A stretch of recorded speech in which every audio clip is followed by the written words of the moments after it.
Hey friends, before we dive into tonight's story, did you know that nearly 80% of the people who watch these videos aren't subscribed?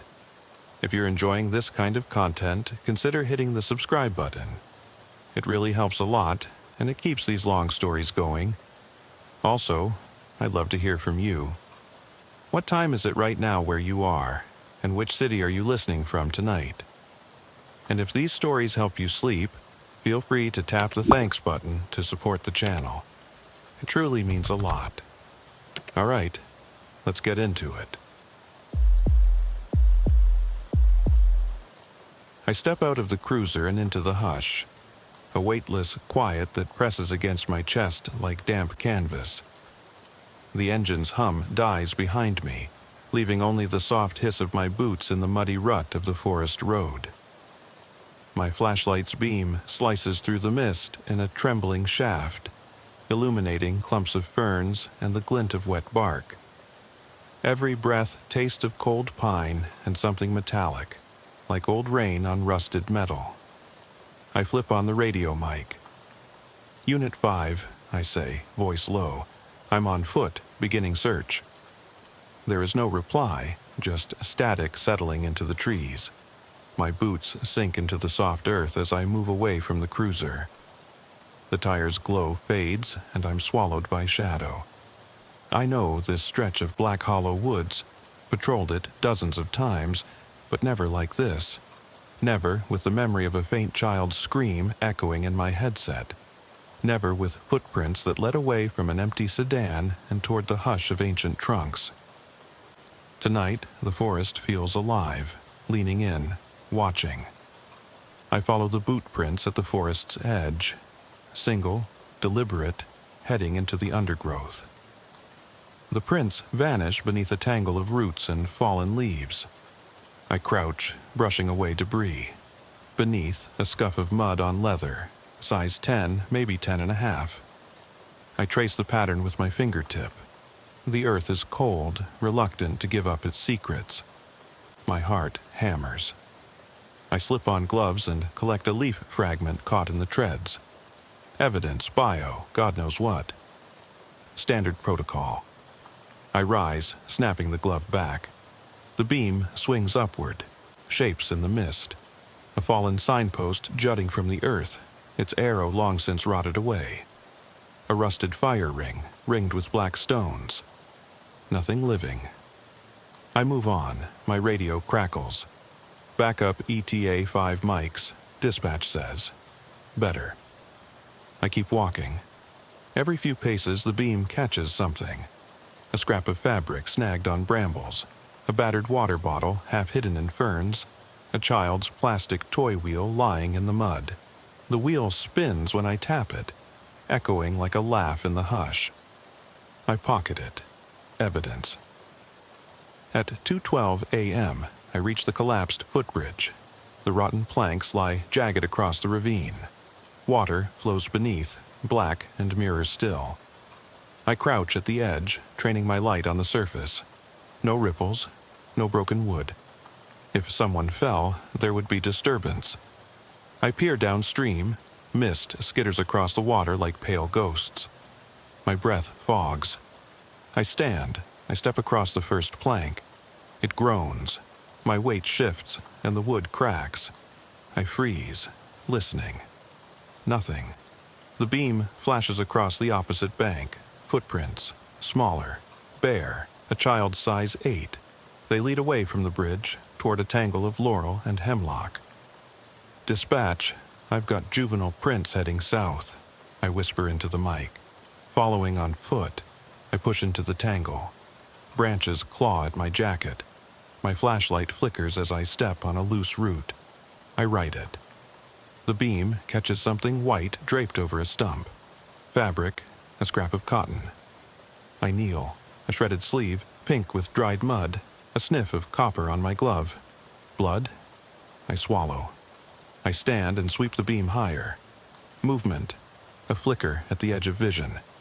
I spin, nothing. My pulse thunders. I press on. At 2:20 a.m., I come to a clearing. Moonlight weakly breaking through a thinning of trees. In the center lies an overturned backpack, small, red, the child's pack.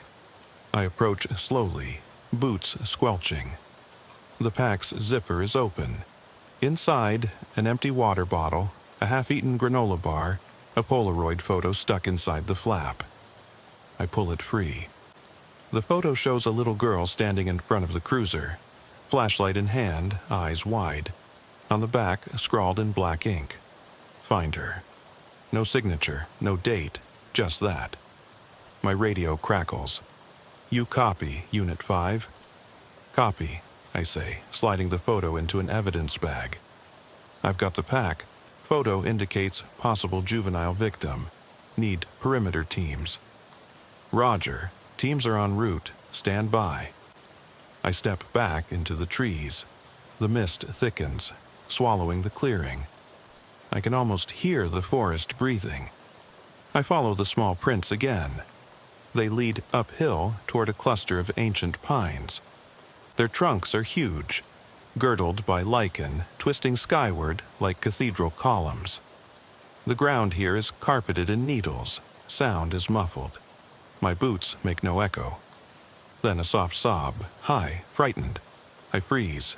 The beam swings. Between two trees, a shape huddles. A child, barefoot, knees drawn to chest, hair tangled. I crouch. "Hey," I say gently. "It's Officer Reynolds. You okay?" She looks up, eyes wide as saucers, filled with tears and fear. She holds something clutched to her chest. A doll, its face blank, stained. I ease forward. "It's okay," I whisper. "You're safe now. Can you tell me your name?" She doesn't answer, just stares, trembling. I glance around. No sign of anyone else. Just the hush. I lift my flashlight higher, revealing the broken bridge below, the empty cruiser further back. I pull a thermal blanket from my vest and wrap her. She whimpers. I brush hair from her face. She smells of earth and fear. "Did someone hurt you?" I ask. She nods once, violently. Tears streak her cheeks. "Okay," I say. "We're going to get you out. Just hold on." I pick her up gently. Her limbs are light as sticks. I radio again. "Unit 5, one female juvenile in custody. I'm carrying her back to the cruiser. Send medical." As I turn, I catch something in the beam. Footprints. Larger ones circling the clearing. Boot prints. Fresh. Whoever brought her here is still close. I pause, heart thudding. The prints form a loose ring around us, then lead back into the trees. I glance at the girl. She presses the doll tighter. I swallow. "Let's go," I whisper. I step back toward the path. At the edge of the clearing, the mist parts. A figure stands there, tall, hunched, face obscured by hair. The beam catches a flash of white fabric. The thing tilts its head. I freeze. "Hey!" I shout, raising my flashlight like a weapon. The figure steps forward, one slow step. The doll in the girl's arms quivers. "Drop her!" I bark. The figure tilts again, as if studying me, and then retreats into the mist. I don't hesitate. I sprint, child in arms, back down the slope. Roots grab my boots. I stumble, nearly fall, but keep running. Behind me, the trees whisper. I don't look back. I burst into the clearing with the cruiser's lights cutting through the fog. The juvenile in my arms finally speaks. "She needs blood," she murmurs, voice trembling. I set her down gently and kneel. "We'll take care of you," I say. Paramedics arrive. Flashlights bob, voices hushed but urgent. They take the girl. I watch as they wrap her, load her onto a stretcher. Then I turn back to the woods. The mist coils between the trunks. The deputy beside me shines a light into the darkness. "Anything else, Reynolds?" I swallow. I think something's still out there. My radio crackles. "All units, be advised.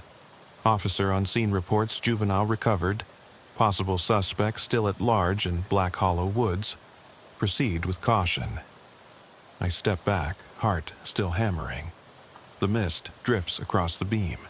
The trees sway as if in applause. I close my eyes, listen. The forest exhales. At 2:34 a.m., I radio in one more time. Dispatch, send search dogs and bring night vision. We're not done. And as the engines roar to life, the darkness behind me seems to watch and wait. I climb into the cruiser, hands trembling on the wheel. The Polaroid lies on the dash, face up, the girl's flashlight beam, frozen in time, pointing back into the woods. I glance at it, swallow. We'll find them, I murmur. But the forest doesn't answer, only the mist, drifting, endless and alive. The cruiser's engine idles low as I back out of the clearing, tires churning mud onto the edge of the forest road. Behind me, red and blue lights from the arriving units flicker against the trees like warning beacons. I kill the engine and step out, pulling the cruiser door almost closed behind me so the girl's Polaroid on the dash catches the light. A pale beam pointing back into the misty woods. "Reynolds," calls Deputy Vargas, voice hushed. He's kneeling by the edge of the clearing, inspecting the larger boot prints that circle where I found her. These prints, they just stop here, like whoever made them vanished. I crouch, shining my flashlight on the mud. The prints are deep, spaced wide, long strides, then nothing. No drag marks, no sign of departure. My gut twists. Or they stepped into something, I say. I glance toward the dark tree line. We need night vision teams in, thermal if we can get it. Over my shoulder, the girl's faint sobs drift from the ambulance. She's being prepped for transport by medics. I want to stay, to watch her, but duty pulls me back to the hunt. I tap my radio. "Unit 5, I'm heading in with K9 and night vision. Meet me at the bridge in 5. Vargas stands and nods. "Be careful. Something about this place, it's wrong." I don't answer. I shoulder my pack, extra magazines, a handheld thermal imager, my duty pistol, and step into the trees. The mist closes behind me. 20 feet in, the forest hush swallows me. The only sound is my own breath and the distant hum of generators from the staging area. I click on the thermal imager. The screen glows orange and purple. Trees are cool. My body heat a bright white blob. I sweep left. No heat signatures. I sweep right. Nothing but cold shapes. I move southwest toward the broken bridge. K9, Unit Peterson on my radio, telling me tracker is ready. The dog, an 8-year-old German Shepherd, knows these woods. We trained for scenarios like this, but not quite like this. I push broken branches aside. The ground is soft, spongy with needles. Every step I take registers on the thermal screen as a bright splotch that fades seconds later. At 2:50 a.m., I reach the footbridge. Moonlight filters through the canopy, pooling on the shattered planks. I crouch and run the thermal across the ravine. The water is cold, dark purple, no heat. On the far bank, a flash of white. Tracker's harness glowing faintly. The dog stands alert, ears pricked, staring into the trees. "Tracker," I whisper. He whines once. I click my mic. Tracker's on point. He's picked up a scent. Juvenile human, heading north. Behind me, I hear Peterson's voice crackle. "Copy that. I'm moving in." I train my light on the far bank. The smaller footprints end where I found the girl. The larger prints circle here. But now, Tracker's leash goes taut as he lunges forward, into the undergrowth. He barks once, then disappears into shadow. I follow, scrambling over the broken planks. The underbrush is thick. Laurel, hemlock, fallen logs. My boot catches on a root and I tumble forward, smashing my flashlight into the mud. The beam flickers, then dies. Heart slamming, I fumble for my spare. Click. Light returns. Tracker emerges ahead, nose to the ground, tail stiff. I crouch and watch the thermal screen. A small heat trail low to the ground. He's tracking something warm, breathing warm. I slip the thermal into my vest and draw my pistol. Every hair on my neck stands up. The dog moves slowly, deliberately, scenting. The footprints lead up a slight rise toward a thicket of saplings.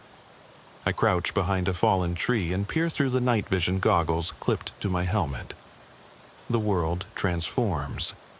Greens and grays and bright white eyeshine somewhere ahead. Tracker stops at the edge of a hollow, an expanse of knee-high ferns. My night vision picks up something, a flicker of movement. 2 points of white, eyes staring back. The dog growls low. I raise my voice, calm but firm. Tracker, heel. He reluctantly retreats. The eyes vanish. My breath catches. I step forward, heart cracking against my ribs. The air smells of damp earth and something else, ozone or copper. I sweep my light across the ferns. Nothing. Then a rustle, soft, deliberate. I whirl. The beam catches a slender leg, barefoot, slipping behind a stump. I flick the light back. Nothing. I radio in. Reynolds, I got movement at grid 12 alpha. Juvenile heat signature, no, 2. 1 adult, 1 child, both moving north. Copy, Peterson says. I'm 30 seconds out with K9 backup. I move after the prints, aiming my light low. The trail weaves between trees, then suddenly stops at the base of a huge pine. The bark is scarred, clawed. Thermal shows vertical heat streaks. I place my hand on the trunk. It trembles faintly. My heart pounds so loud I'm sure the forest can hear. Then, a soft cry. Child's voice, whimpering, "Please, help." I drop to one knee. The whisper comes from behind a cluster of saplings. I push branches aside. Beneath, curled in a shallow root depression, is a small form. A boy, maybe 6, shaking. His eyes huge. Mud coats his arms. I reach out gently. "Hey buddy, it's okay, I've got you." He looks up, eyes wild. "She's here," he whispers. "She's waiting." A breeze stirs the canopy. The saplings sway. I glance up. The branches overhead form strange shapes in the night vision, like limbs reaching. I swallow. "Let's get you out," I say. I scoop him up. He presses against me, weightless. I check his forehead. Warm. Alive. Good. "Tracker," I call. The dog appears, silent. I pat his harness. "Good boy." I stand and turn back the way we came. The night vision shows the boy's heat against my uniform, a bright spot. I scan for the adult heat signature. Nothing. The mist drifts through the trees, swirling around us. I radio, Unit 5, juvenile male secured. No adult signature in immediate area. Request thermal sweep. "On it," comes the reply. I move through the ferns. Boy cradled in one arm, pistol in the other. Every snap of a twig echoes like a gunshot. The forest seems to close in. I follow the path of cloven prints, tracker leading. At 2:58 a.m., we reach the Broken Bridge clearing. Moonlight pools. The boy's sister's backpack lies where I left it. I kneel and set him down gently. He clutches the doll, now missing one arm. He stares at it. "Where's your sister?" I ask softly. He trembles. She went that way," he says, pointing back into the woods. I glance at Tracker, whose stance is rigid, staring past me. I turn my light. Between 2 trees, just beyond the mist, stands a woman. Tall, hair long and tangled, white dress stained brown. She tilts her head as if curious. Her eyes glow faintly in the night vision. My breath catches. The boy whimpers and steps back. I raise my pistol, hand shaking. "Police! Don't move!" I shout. The figure doesn't move. The mist swirls at her feet. Then she lifts one pale arm and points toward the bridge. Her lips part, but no sound comes. She smiles slow and wide. My radio crackles urgently. Reynolds, thermal sweep, negative on adult human. What the? I don't answer. I step forward, heart hammering. The figure's smile widens. She raises both arms, and the mist behind her coils upward, shapes swirling like wraiths. I glance at the boy. He's frozen, eyes locked on her. I glance back. She fades, one moment solid, the next transparent, then gone. The mist collapses inward, leaving only empty air. My night vision flickers. The forest returns to silent green and black. I lower the pistol. "Get him out," I say into the mic. "Now." Tracker nudges the boy. I scoop him up again. We race for the cruiser. Behind us, the trees stand silent, watching. As I climb in, I catch the Polaroid on the dash, now flipped face down. I reach to pick it up. The image has changed. The girl's flashlight beam now points not at the woods, but at me. Officer Reynolds, standing alone in the mist. I stare. My breath hitches. I flip it over. On the back, in fresh ink, "Find me." I don't know who wrote it. I don't know how. But I know we're not done. The forest exhales, and somewhere, in the hush beyond the lights, something laughs. I sit in the driver's seat for a moment, hands trembling on the wheel. The cruiser's headlights carve two pale paths through the mist, illuminating the swirling fog and the slick ruts of mud. Behind me, deputies unload the children. First, the girl wrapped in a foil blanket, then the boy, clutching his blood-stained doll. Paramedics bustle around them, voices hushed but urgent. I kill the engine and step out again, the night air hitting me like a wave. "Reynolds," Deputy Vargas says, approaching with his flashlight trained on the tree line. "They're loading the kids into the ambulance. You okay?" I nod, swallowing hard. "We've got to find her, whoever she is." He glances at the dark woods. Thermal sweep is negative. K9 lost the scent about 50 yards in. It's like she vanished. I look back toward the broken bridge clearing. The mist drifts across the moonlight, hiding everything beyond a few feet. Then we widen the net. Foot patrol, ATV teams, thermal drones. We push north toward the old logging road. Vargas nods and radios the command post. I walk back to the cruiser and grab my flashlight, vest, and portable radio. Everything else, evidence bag, spare mags, stays in the back. I need to move light and fast. At 3:05 a.m., I'm back on foot, heading north along the trail the boy pointed out. Tracker's leash is clipped to my belt. He pads silently beside me, nose low. The night vision goggles cast the world in shifting greens. The thermal imager shows only cold shapes. I switch to the flashlight when the trail forks, two muddy paths diverging under ancient pines. I crouch, studying footprints in the mud. The larger boots veer left, the smaller prints head right. But then the child's prints stop right at the fork. The adult prints continue left and right, overlapping, as if pacing, hesitant. My gut twists. "Tracker, point," I whisper. The dog hesitates, then noses down the left fork. I follow.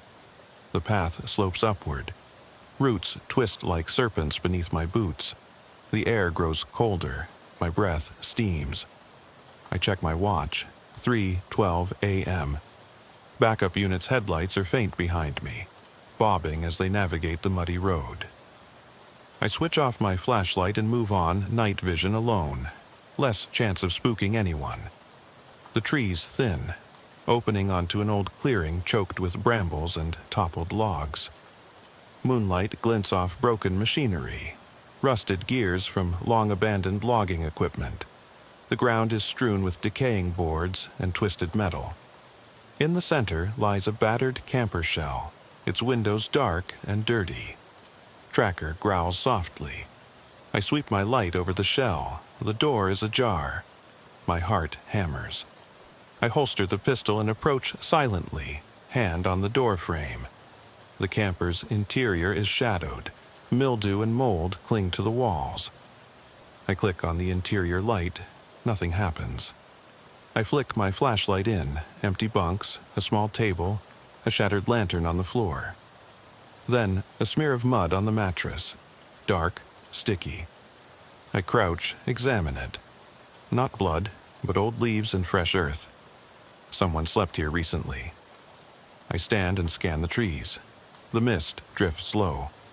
A twig snaps. I spin. Flashlight beam strikes the far window. A silhouette retreats into the darkness.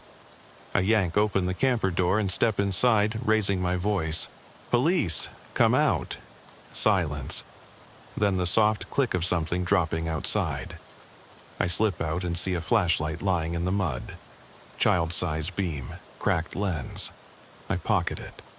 Tracker sniffs at a broken board near the camper's wheel well. I crouch, more small footprints, muddied, leading away toward the tree line. I tap my radio. "Reynolds, I've got juvenile flashlight in evidence. Prince heading west." "Copy. UAV drone inbound," comes the reply. I move after the prince. The boy's path seems aimless, looping, doubling back, until it crosses the adult prince again. Then both sets head into a stand of young firs. The ground here is carpeted with needles. Sound is muted. I switch to thermal. The fir trunks are cool purple, my heat a bright spot, Tracker a glowing form at my side. Through the goggles, I see something I don't expect. A heat signature low to the ground, drifting across the needles, like a small animal, but it moves with purpose, weaving between trees. I raise my voice softly. "Tracker down." He sits. I crouch, aiming the thermal imager. The small heat moves again, then stops behind a fallen trunk. I click on the flashlight. Beneath the trunk lies the girl's doll, missing its head. Warm blood seeps from the stump where it rests. I swallow. The doll's empty neck cavity faces me like a hollow eye. My radio crackles urgently. "Reynolds, drone on station. Give us a grid." I whisper coordinates. The drone's whir arrives overhead, a faint mechanical hum.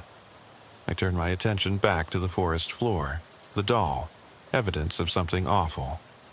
I slip on gloves and bag it. Tracker stiffens, ears pricked.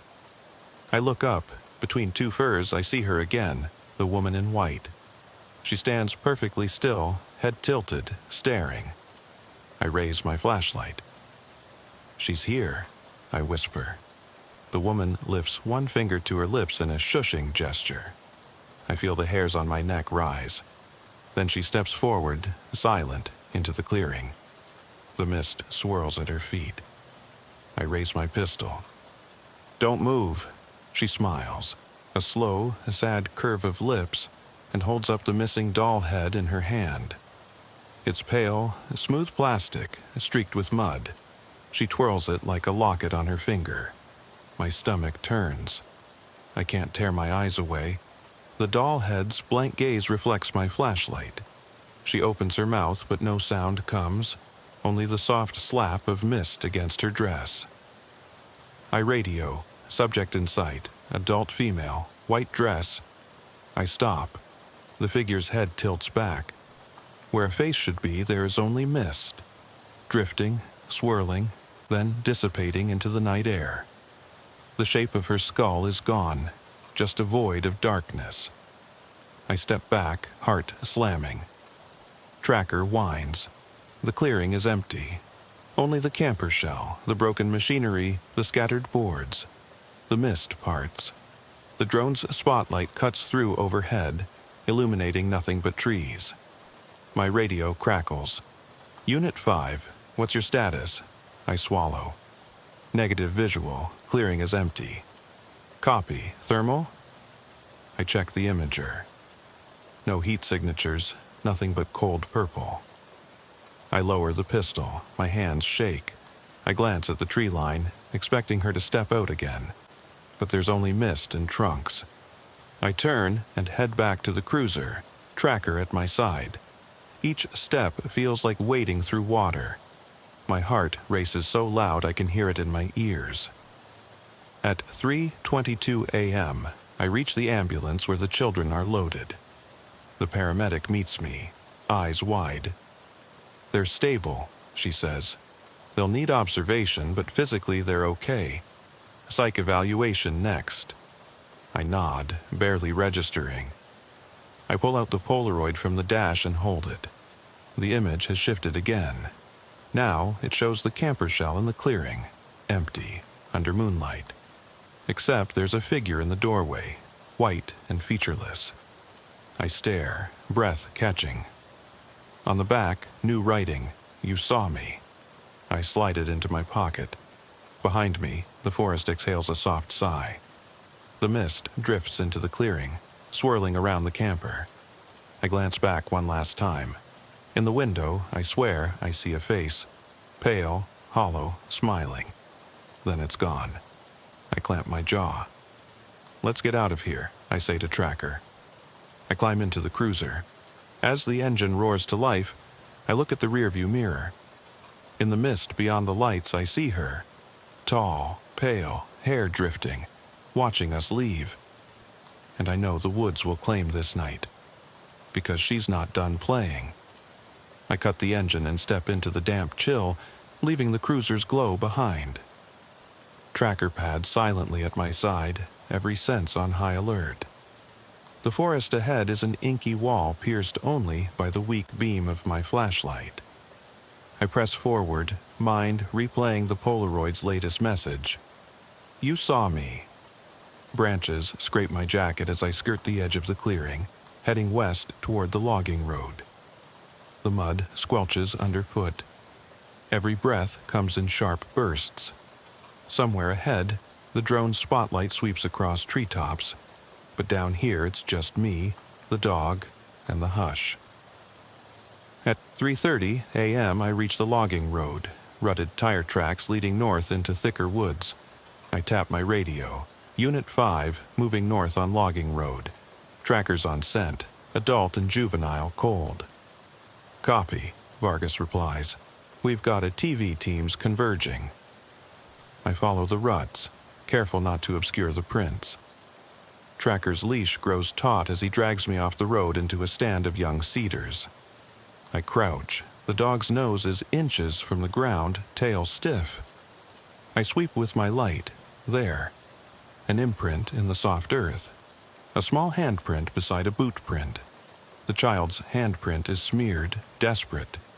I snap a photo with my phone for evidence, then bag the boot tread sample with mud.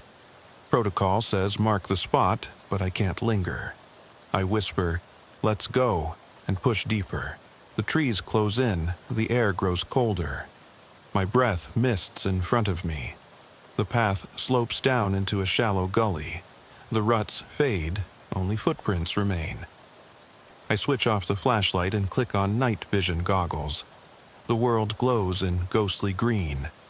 Tracker's form is a bright shape ahead.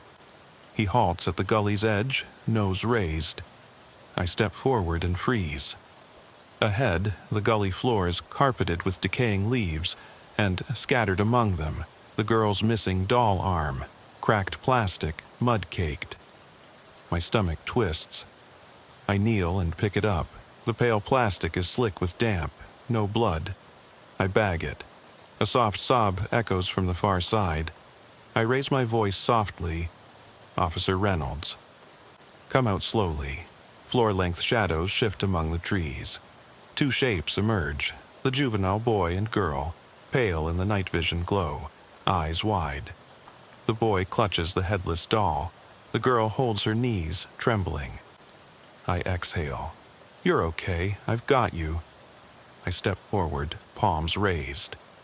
They don't move. The mist drifts across their feet. The girl's lips part. She's here. I follow their gaze into the trees. The night vision picks up nothing but trunks. I switch back to flashlight. Beam quivers across the trunks. Then, there, a flash of white, a slip of fabric between two oaks. She's there. I murmur and raise my pistol. The children huddle behind me as I approach. Tracker growls low. I sweep the light, empty air, the mist coils, then parts to reveal the woman in white standing a dozen feet away, head bowed. Her hair drapes over her face. Don't come any closer, I warn. She tilts her head. I see her pale neck, no features, just smooth mist. My heart pounds. The children whimper. I step forward. Show yourself. She raises her arms slowly. The mist around her thickens into shapes, faces. Silent mouths open in silent screams. I stagger back. The girl screams. The shapes swirl and vanish. The woman steps forward, solid now. Eyes black voids. She smiles. Please, the boy whispers. She needs blood. The woman intones in a hollow voice that echoes. My mind reels. I lower the pistol. What do you want? She lifts a finger and points deeper into the woods. I glance at the children. Terror etched on their faces. I click my radio. Reynolds, subject directing me deeper. Children safe here. Negative? Vargas crackles. We're pinned down. Thermal can't penetrate that thicket. I look back at the woman. The mist shifts at her feet, forming a narrow path. Against every instinct, I step onto it. Tracker whines, but follows. The children cling to my legs. We move down the path of mist. The trees arch overhead, branches twisting into grotesque shapes. The air tastes metallic. Every breath makes my chest burn. The flashlight flickers. At 3:44 a.m., we emerge into a small clearing I've never seen. At its center, an ancient stone well, its rim covered in moss. The mist pours from its mouth like smoke. The woman stands by the well, doll head balanced on the stone. She waits below, the woman whispers, voice like wind through dead leaves. I shine the light into the well, blackness, no bottom visible. The mist coils upward, forming pale arms. My skin crawls. Get back, I shout, pulling the children away, but the woman places a hand on my arm, cold as ice. I freeze. Blood, she breathes. The boy clutches the doll. The doll's head tilts, as if nodding. The girl sobs, she needs blood. I glance at the well. The mist inside churns, and I think I see a face, pale, desperate, pressing against the darkness. My radio crackles frantic. Reynolds! Command wants evac. Get out now. I look at the kids, then the well, the face in the mist, mouth open in silent plea. I grip Tracker's harness. Move. I sprint back up the path, children in tow. The woman's laughter echoes, low, hollow, blending with the wind. The mist closes behind us, erasing the path. We burst into the logging road. ATV teams converge, lights blazing. I hand the children to medics. They cry. We saw her. She pointed. I turn back. The woods stand silent. The mist drifts off the well, unseen now. My radio, Unit 5, status? I swallow. We're clear, but there's a well and something down there. They sigh relief. I leash Tracker. My legs tremble. I look once more at the tree line. The forest exhales, and in the fading mist I swear I see her silhouette, standing at the edge, watching. I slide the Polaroid from my pocket. The image is blank white. On the back, a single word. Soon. The forest road's mud clings to my boots as I climb back into the cruiser, Tracker pressing close beside me. Dawn is still hours away. The sky is a flat, starless black. Behind us, deputies fan out along the logging road, voices low over radios. The children's screams still echo in my ears. She needs blood. And the image of that endless well, its mist churning like living things, will not leave me. I kill the engine and sit for a moment, heart hammering. The Polaroid in my pocket is blank white. I turn it over and over, searching for some clue. Nothing. Reynolds. Vargas's voice crackles through the speaker. Command wants a sit rep. I press the mic. We've secured the juveniles. No sign of the woman or any adult heat signatures past the clearing. We found her doll's arm and head, bagged. The well is there, but no teams have approached it. The subject, if that's what she is, vanished into the mist. Understood. Resume perimeter. Evidence tech en route. I end the transmission and stare at the mist-shrouded trees. The forest exhales, a slow sigh that rattles the cruiser's windows. I step out again. The children's ambulance is gone. Only Tracker and me remain. I shine the cruiser's headlights down the logging road. Tire tracks, footprints, then nothing. The path into the woods yawns like a question. I crouch and unclip the Polaroid. The surface is slick with condensation. I exhale on it. A single word appears in spidery script. Remember. My pulse spikes. I flip it over. On the back now, the image of the well. Moonlight on mossy stone. Mist pouring like water. And at the rim, 2 pale hands reaching out. I swallow. Remember what? The girl's plea? The boy's whisper? The forest's secret? I slip the photo into my pocket and stand. Tracker whines, nudging my leg. I nod. We move toward the trees. The undergrowth is silent.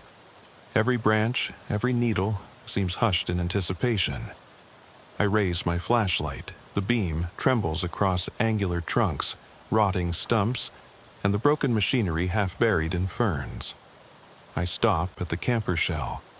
Its door hangs open, yawning like a wound. I hesitate, then step inside. The interior light flickers on its own.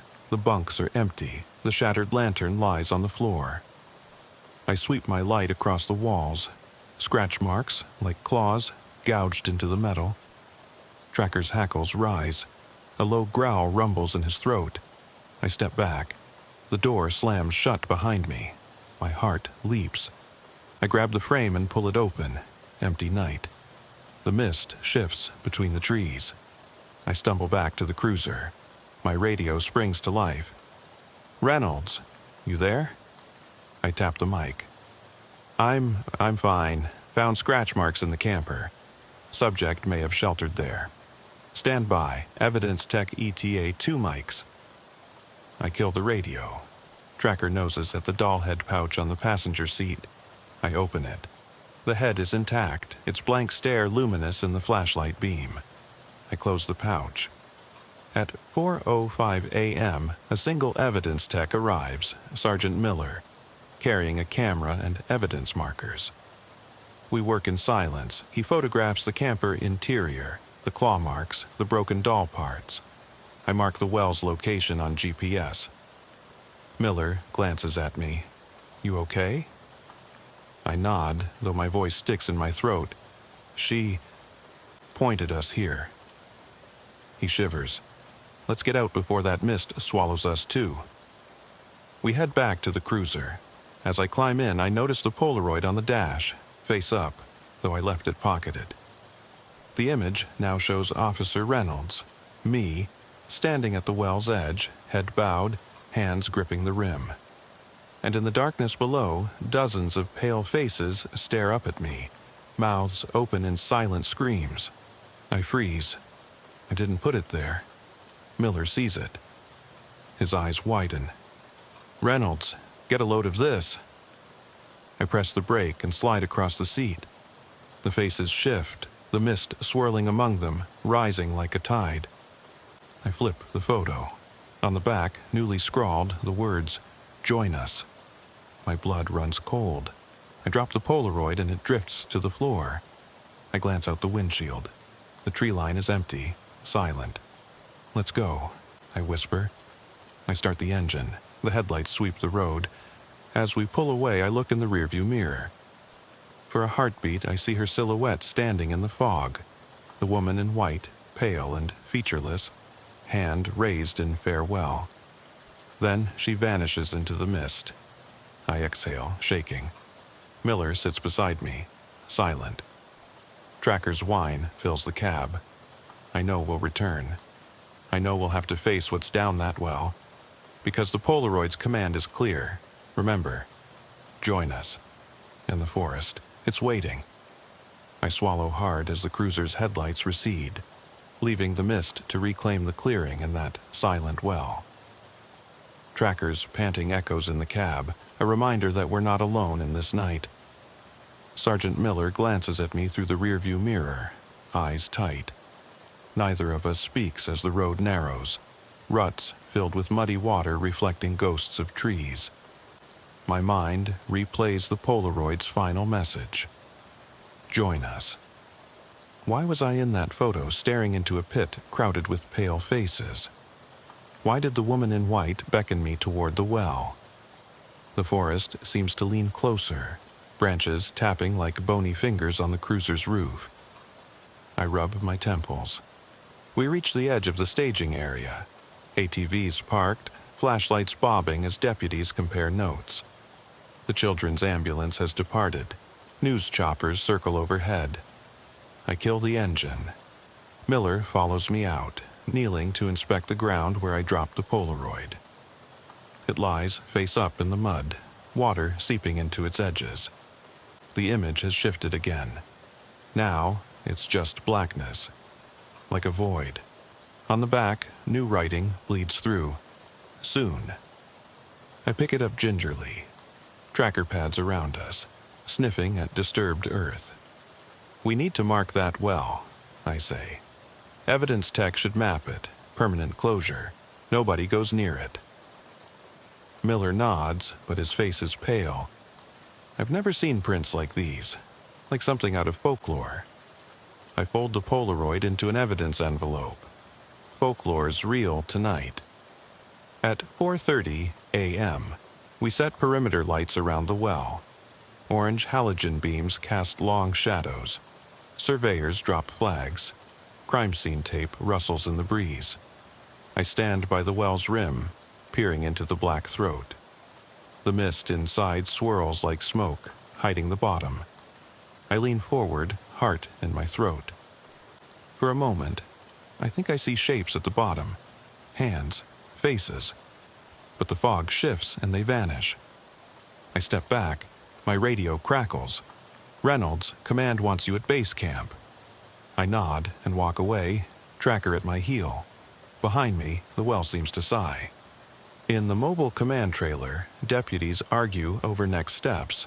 Drones, K9, thermal sweeps, all negative. The children's statements are consistent. The woman led them here. They saw the well's depths. They heard whispers. Psychologists want to interview them. Forensics want to dust the well rim. I just want to leave. But I'm the case officer. I pull the children's statements folder from the stack. The girl's drawing. A stick figure woman in white pointing at a jagged hole. The boys scribble. She says blood, we hear them. Them. Who are them? I close the folder. I recommend we fill the well, I say, voice hollow.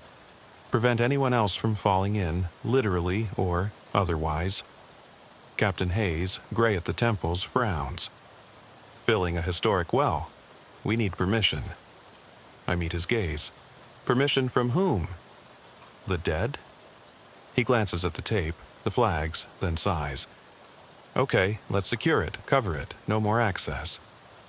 By dawn, a crew rigs a steel grate over the well. I watch as each bar is bolted, shutting off that dark mouth. The mist dissipates slowly, drifting away with first light. The forest exhales one last time. I slip away to the cruiser. Tracker jumps in.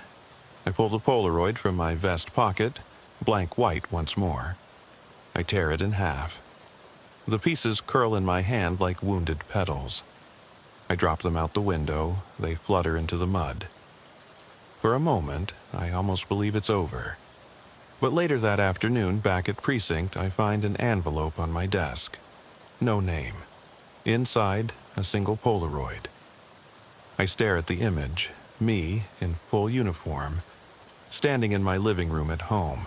flashlight in hand, staring at my wife and child asleep in their beds. The timestamp reads 3:47 a.m., minutes after we rescued the children from the woods. On the back, in tiny scrawl, next time. My blood runs cold. I look up. The precinct hallway is empty, fluorescent lights humming. I slide the photo into my pocket and step outside. The sky is a bruised purple. The sun threatens the horizon. I breathe deep, the morning air tasting of damp asphalt and diesel. "Tracker," I murmur, kneeling to stroke his head. He wags his tail but whines softly, as if he knows something's wrong. I stand. I drive home in silence, eyes flicking to the rearview mirror. No sign of mist, no sign of her. But I know she's out there, watching, waiting. The forest's secret has followed me home. At my house, I pause at the gate. The porch light is on. My wife's silhouette moves behind the curtains. My daughter's laughter drifts out, a normal, happy sound. My chest tightens. I step onto the porch, heart jostling. I unlock the door. The Polaroid burns in my pocket. Inside, everything is ordinary. Family photos on the wall, my daughter's drawings on the fridge, and the soft glow of the TV. I swallow. I lay the Polaroid on the kitchen table, face up. It's blank, white as before. I exhale. Coffee's on. My wife calls from the living room. I nod, forcing a smile. "Be right there." She glances at the table. "What's that?" I look down. Nothing. The Polaroid has vanished. My heart stutters. I bend, searching the floor, empty. I glance at the door, locked. No one could have taken it. A soft breeze drifts through the open window, carrying the faint scent of pine and damp earth. I close the window. That night, I lie awake, flashlight by the bed. Tracker sleeps at my feet, one eye open. The house is quiet, too quiet. I stare at the ceiling, listening for the snap of a twig, the whisper of mist. At 3:47 a.m., I wake with a start. The flashlight is gone from the nightstand. My hand closes on empty wood. In the darkness, I hear a soft click, like a camera shutter. I flip on the lamp. The beam falls on the photo frame by my wife's bedside, our family portrait.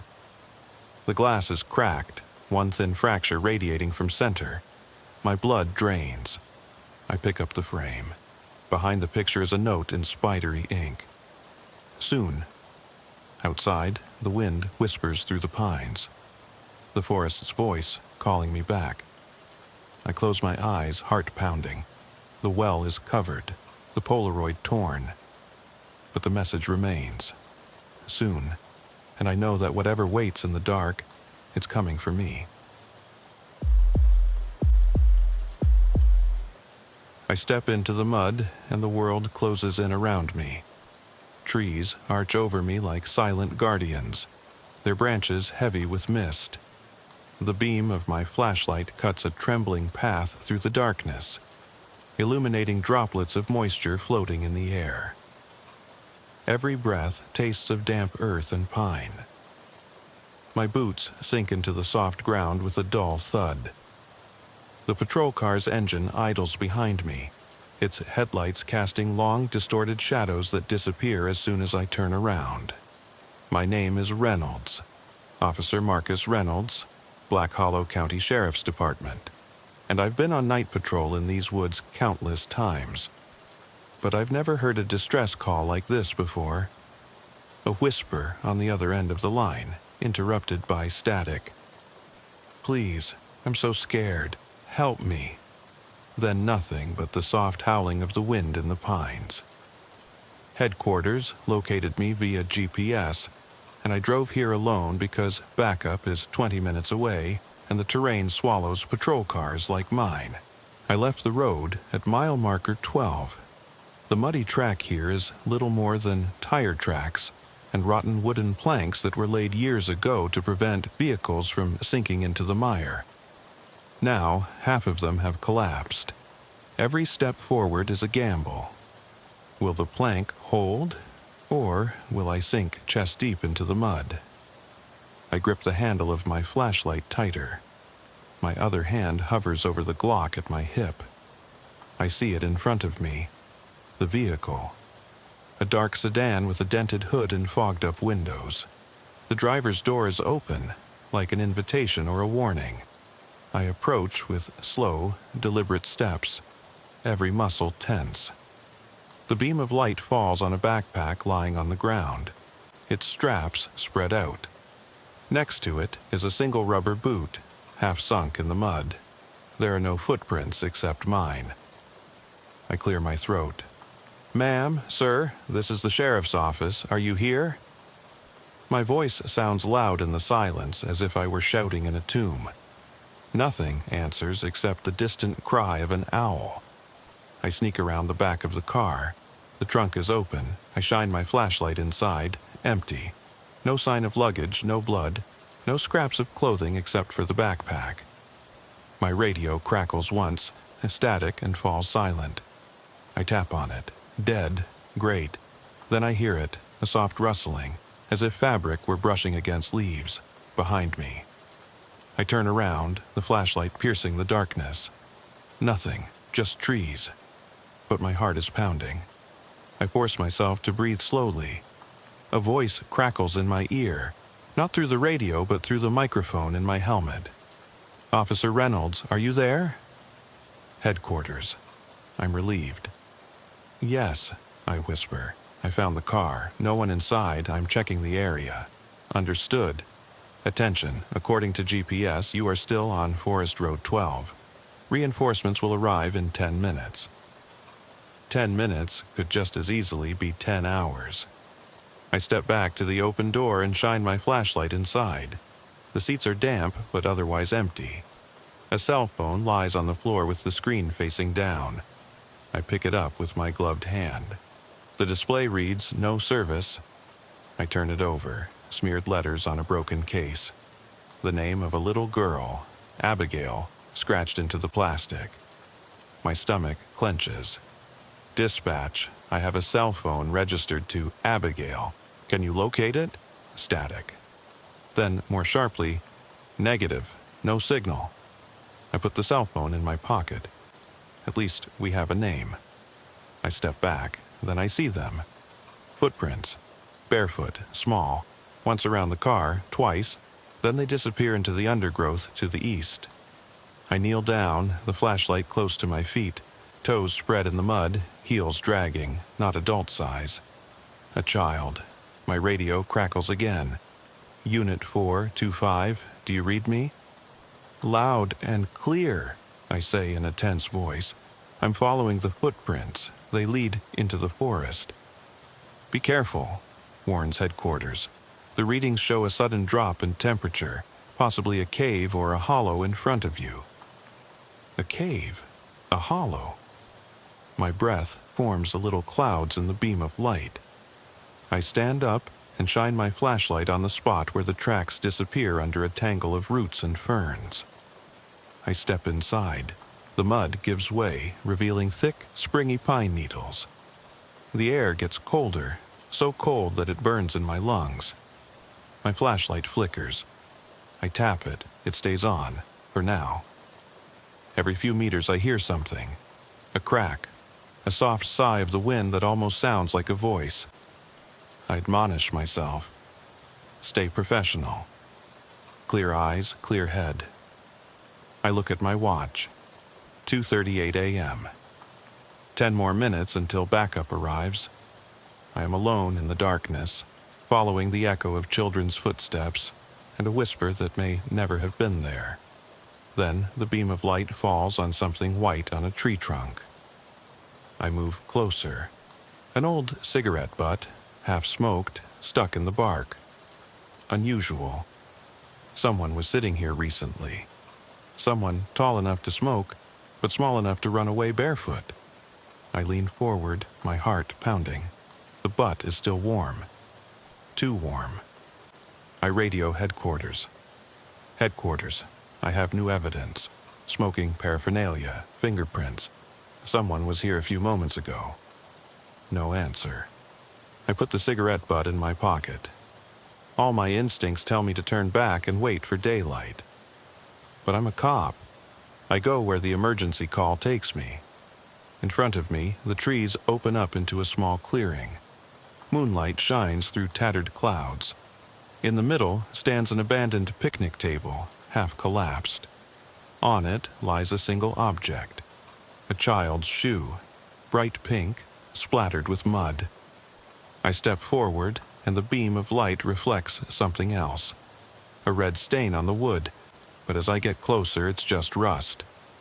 My pulse slows, but only slightly. A whisper floats across the clearing. "Help me." I freeze. It's the same voice.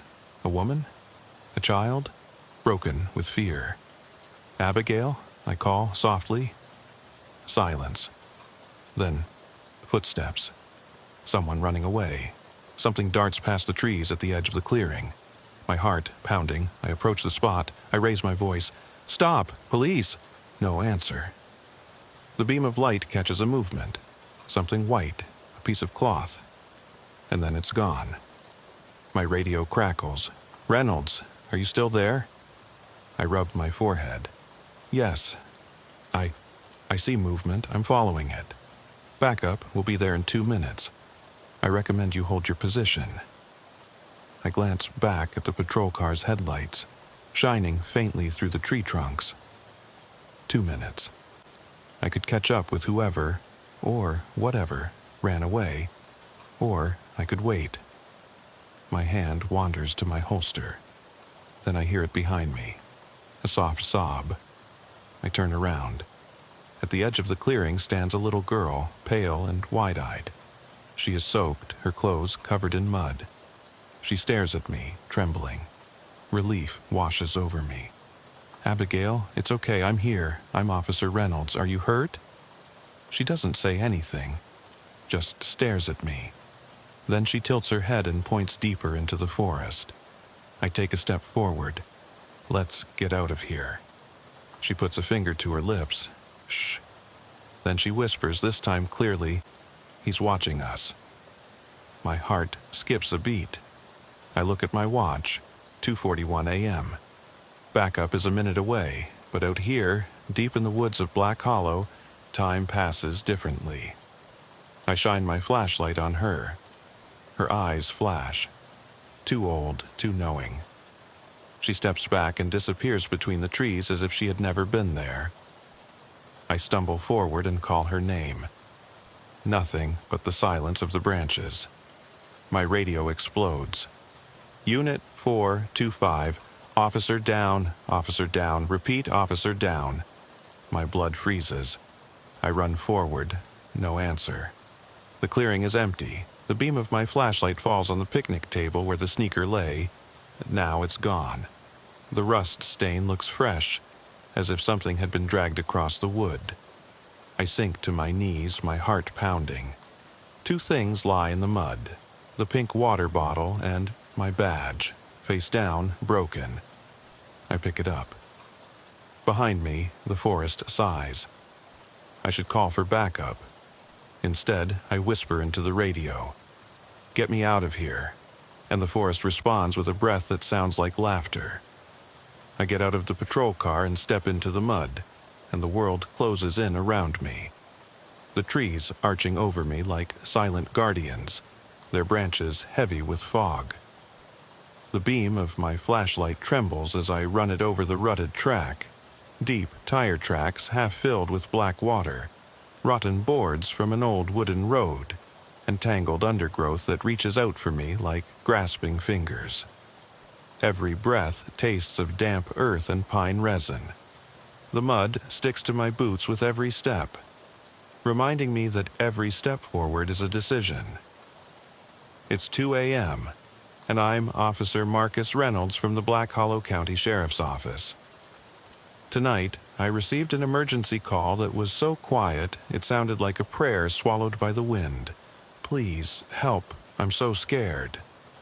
Then, nothing but static. Dispatch located me here on Forest Road 12, but GPS is useless when the forest is this thick. Backup is at least 15 minutes away, and this muddy road swallows patrol cars faster than a grizzly eats salmon. So, I'm all alone with whatever triggered that call. I left the patrol car's headlights on high beam until the last moment, bright enough to pierce the fog 50 feet in front of me, but not so bright that I couldn't see movement at the edges. Now, the engine is idling behind me, its glow a distant beacon I can retreat to, if I want to. I step back, and the headlights grow smaller, until they are just 2 points of light between the trees. My hand clenches the handle of my flashlight, the other hovering near the Glock at my hip. Protocol dictates that I announce myself. I clear my throat and call out into the darkness. Black Hollow County Sheriff's Department. If anyone is here, answer.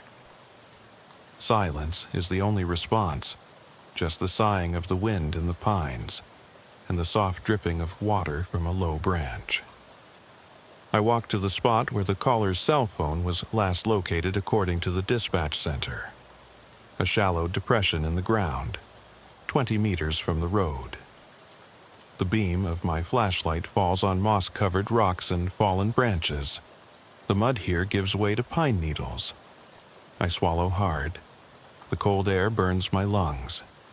Then I see it, the half-buried side mirror of a dark sedan. I crouch down and shine my light into the open door. Empty. No personal belongings, no blood, no signs of a struggle. Just a cell phone on the dashboard, the screen broken, the display showing no service. I pick it up with a gloved finger. Someone has carved a name into the back. Abigail. My pulse races. Central, I found a vehicle, unoccupied, a cell phone with the name Abigail on it. There's static. Roger, Unit 425. Reinforcements will be there in 10 minutes. Be careful. 10 minutes. That's 600 seconds to hunt a ghost. I put the cell phone in my pocket. At my feet, I see footprints in the mud, small, bare, from an adolescent foot. They circle the sedan twice and then disappear toward the east. I kneel, down, and hold the flashlight close to the tracks. The toes are spread apart, the heel dragged behind. A child. My radio crackles. Unit 425, are you there? Loud and clear, I'm following the tracks into the forest. Attention, the temperature is dropping. Stay alert. I stand up and leave the well-worn trail to enter the dense pine forest. The mud gives way to pine needles.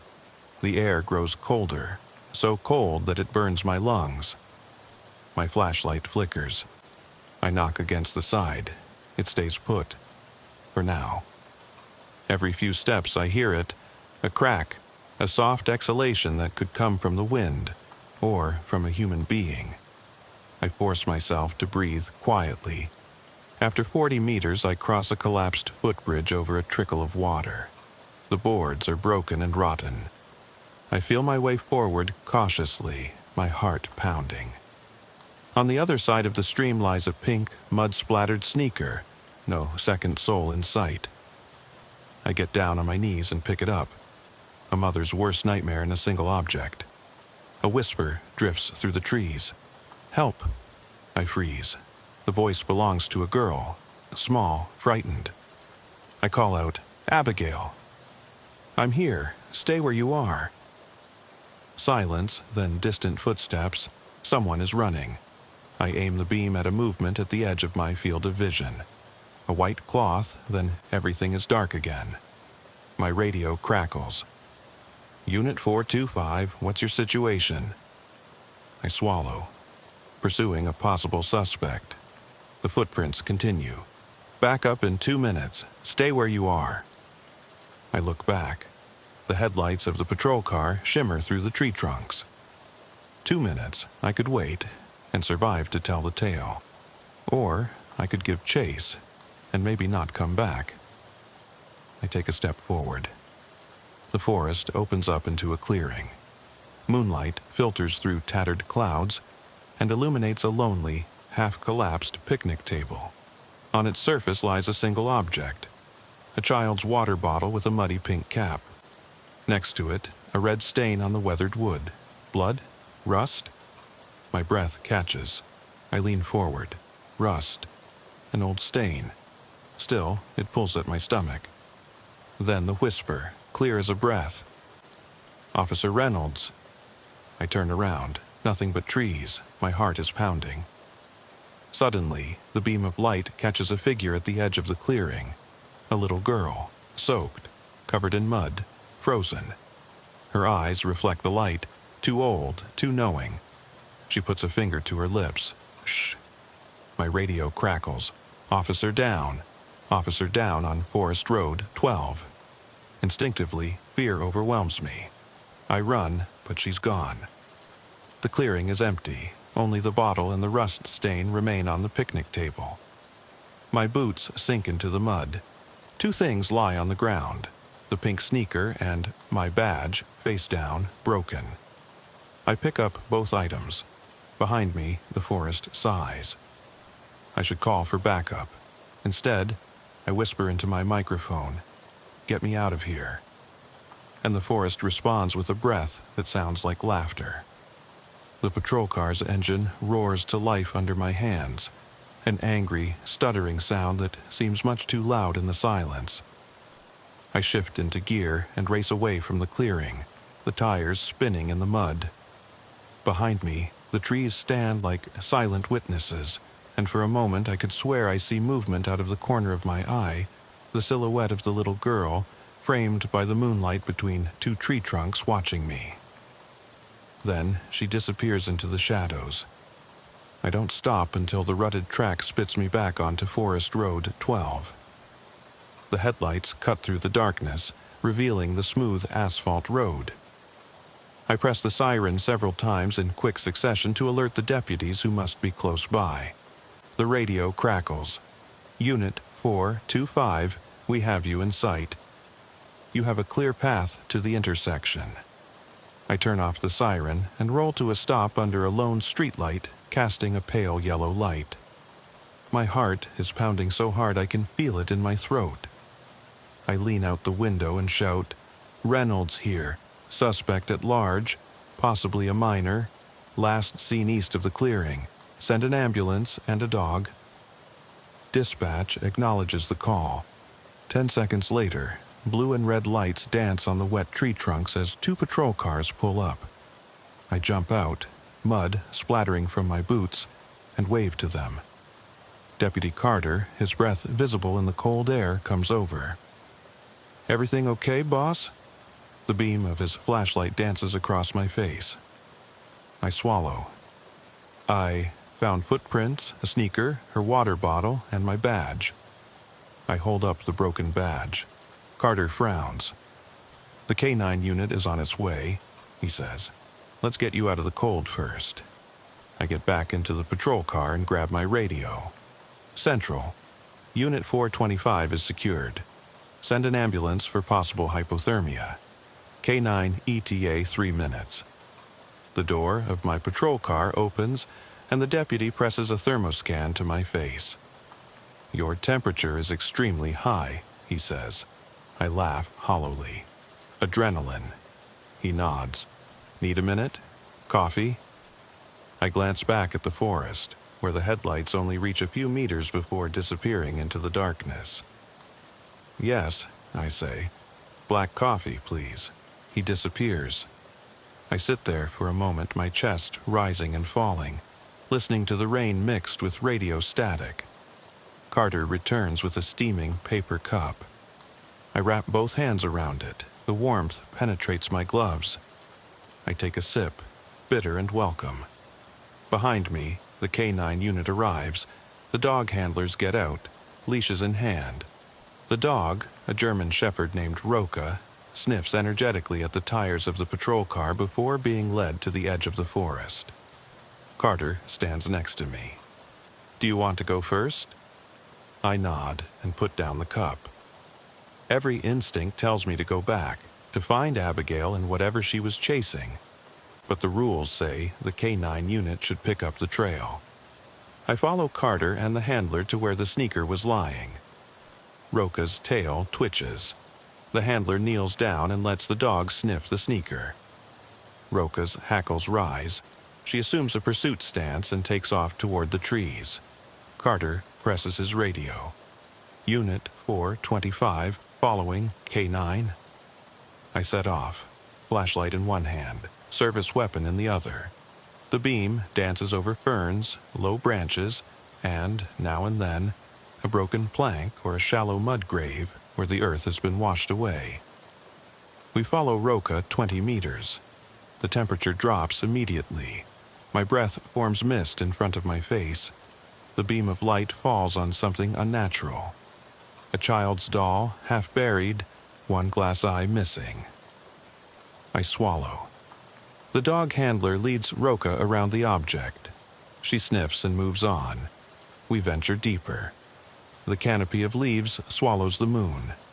The only light comes from our flashlights and Roka's tracking light attached to her collar. The mud gives way to needles and leaves. The smell of decay is stronger here, and there is a faint smell of old blood. My radio crackles. Unit 425. Deputy Larson reports finding footprints leading to a shallow depression, possibly a cave. Roger, I reply. We're on our way. We hurry. The dog handler lifts Roka over a fallen tree trunk, and the dog drops to the forest floor with her head down. Carter's flashlight finds the depression, a sunken hollow in the ground surrounded by roots. The mud inside is churned up. Bare footprints, fingerprints where someone has scratched the earth, and in the middle, a small handprint pressed into the soft ground. I crouch down next to it, my heart pounding in my throat.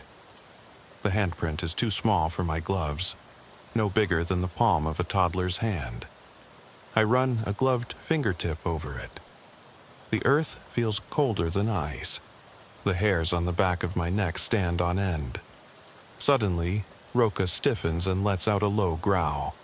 Her light dances toward the darkest spot in the hollow, where the roots form a kind of arch. I shine my flashlight there.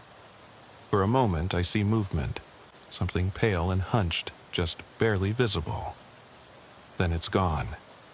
Back, I whisper to Carter. He does, his eyes wide open. The dog handler tries to call Roka away. She growls and lunges toward the arch. I cling to her harness. Calm down, girl, calm down. The dog's barking echoes through the hollow. I force myself to breathe slowly. What's going on, girl? I ask. Roka stretches forward, the hair on her neck bristling.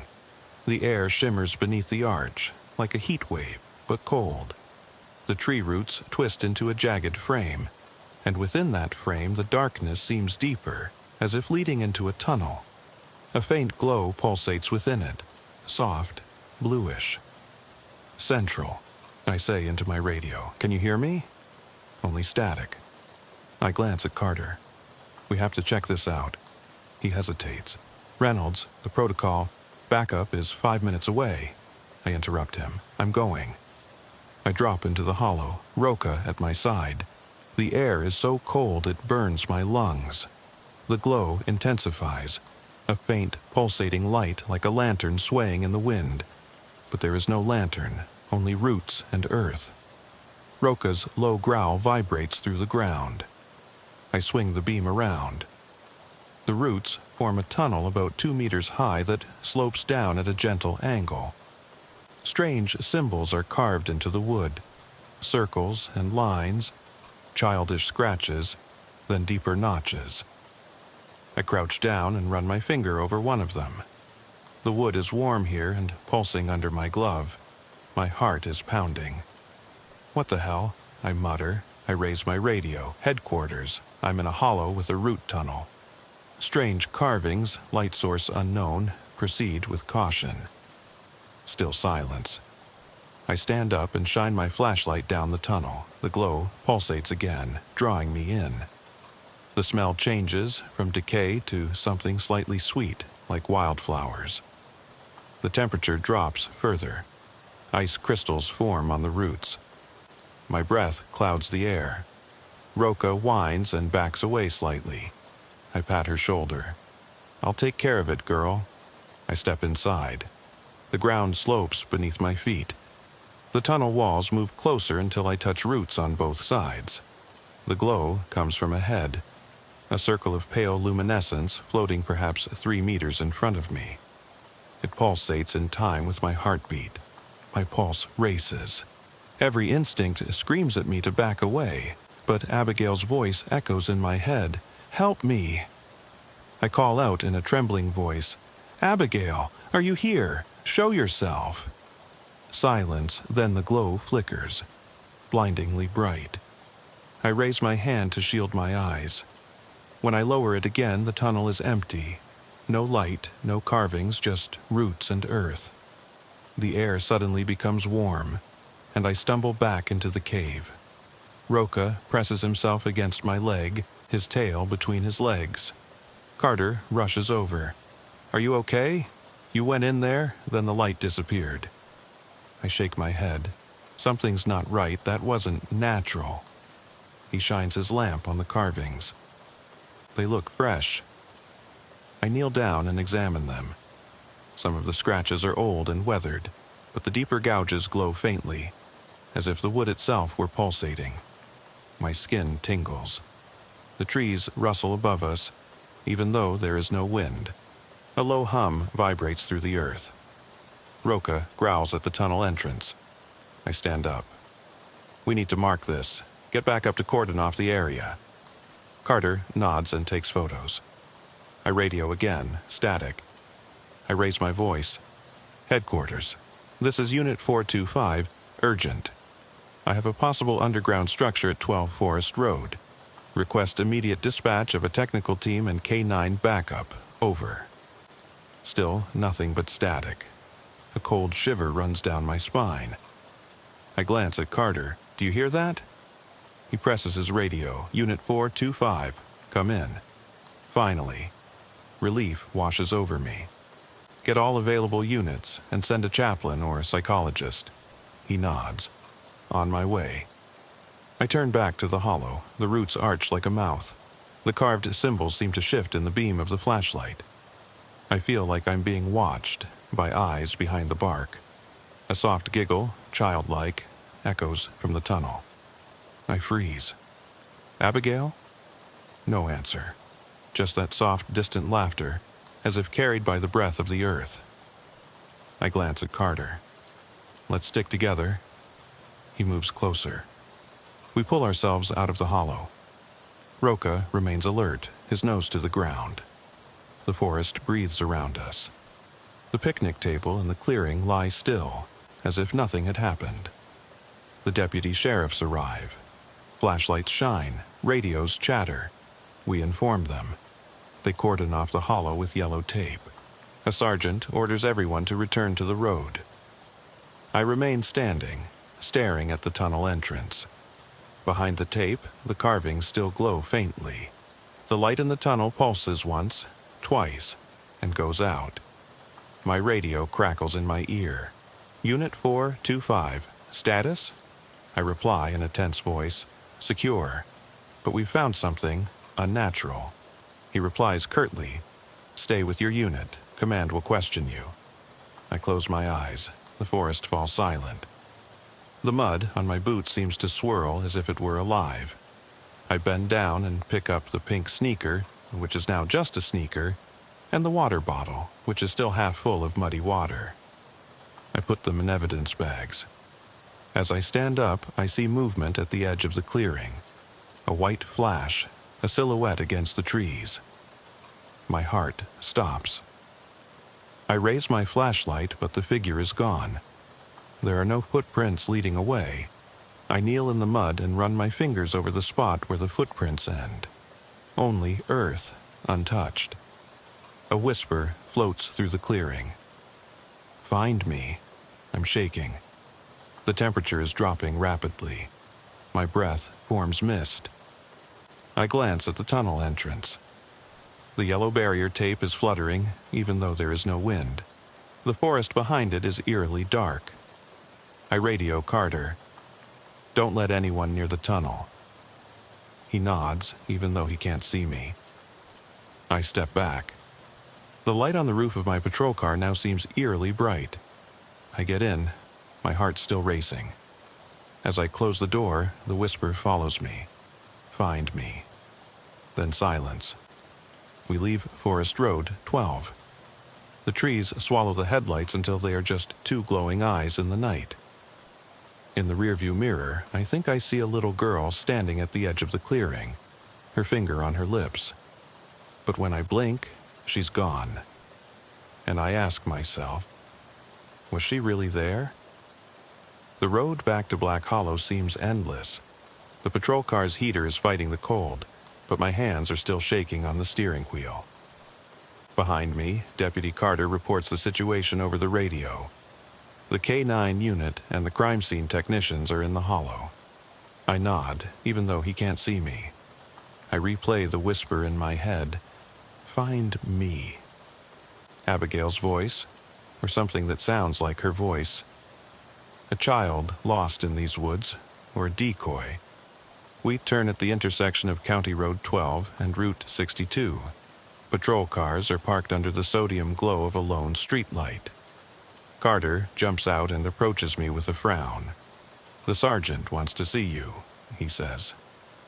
I get out, my boots heavy with mud. The sergeant, a gray-haired veteran with 30 years on the force named Lewis, stands in the light with his arms crossed. His breath forms little clouds in the air. He doesn't smile. "Reynolds," he says, "I hear you've had an adventure." His gaze falls on my mud-splattered patrol car, then on the evidence bags Carter is carrying. I nod. We found footprints, a sneaker, a bottle, and strange carvings in a root hollow. A teenager may be involved. He grunts. "We've got tech on the scene. Are you sure this isn't just some prank by a bunch of stupid kids?" I look back at the dark silhouettes in the woods. Those carvings. I hold up my gloved hand, which is shaking slightly. They were fresh. The tunnel.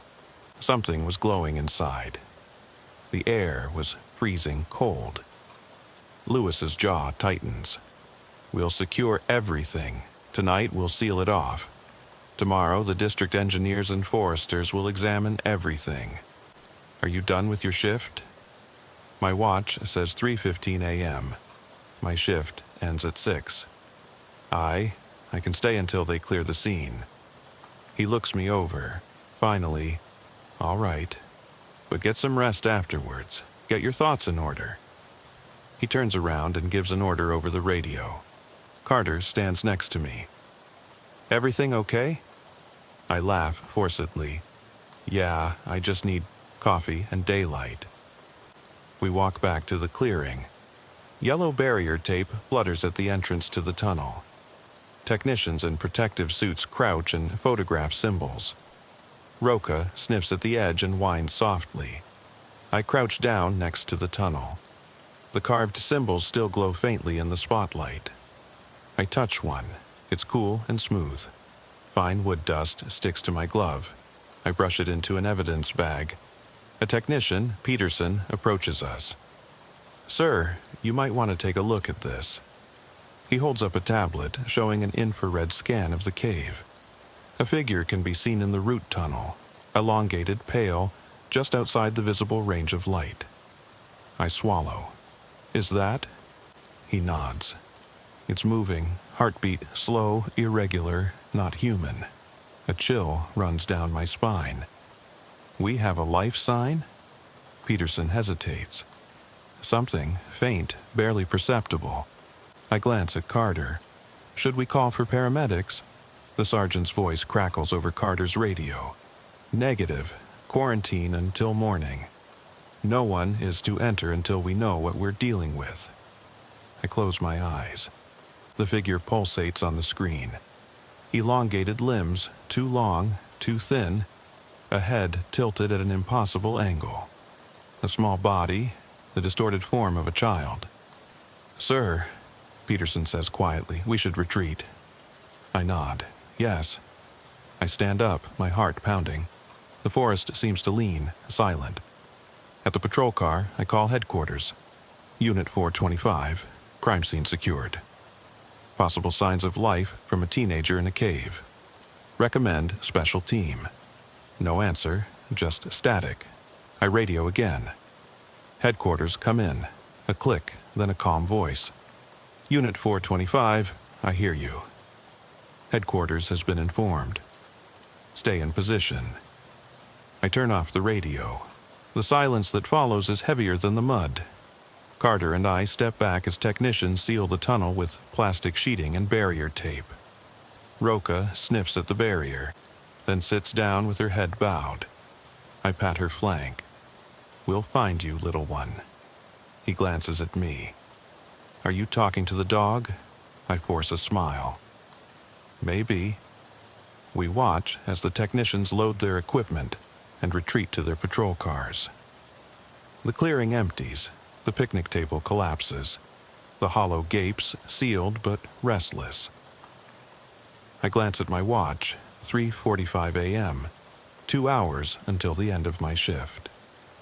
I sit down on the tailgate of my patrol car, take off my helmet and rub my temples. The forest breathes around me. Somewhere in this darkness is a child, or something that has the shape of a child, calling my name. Carter hands me another coffee. For the road? I nod and take a sip. Bitter warmth. Do you think we'll find her? He asks quietly. I stare at the sealed tunnel. I'm not sure, but we'll try. A gust of wind moves the trees. The yellow barrier tape rustles. For a heartbeat, the covered entrance glows from within. Once, twice, then nothing. I stand up. Let's get the paperwork done. As we walk away, I look back. A handprint appears on the plastic cover. Small, muddy, pressed from the inside. And I know that this is far from over. The yellow barrier tape flutters as I walk away, but I can't get the image of that tiny handprint pressed from the inside out of my head. My boots sink into the mud. Every step feels like I'm moving through molasses. Carter comes to a stop beside me and shines his flashlight on the plastic cover. The forest behind us is a void.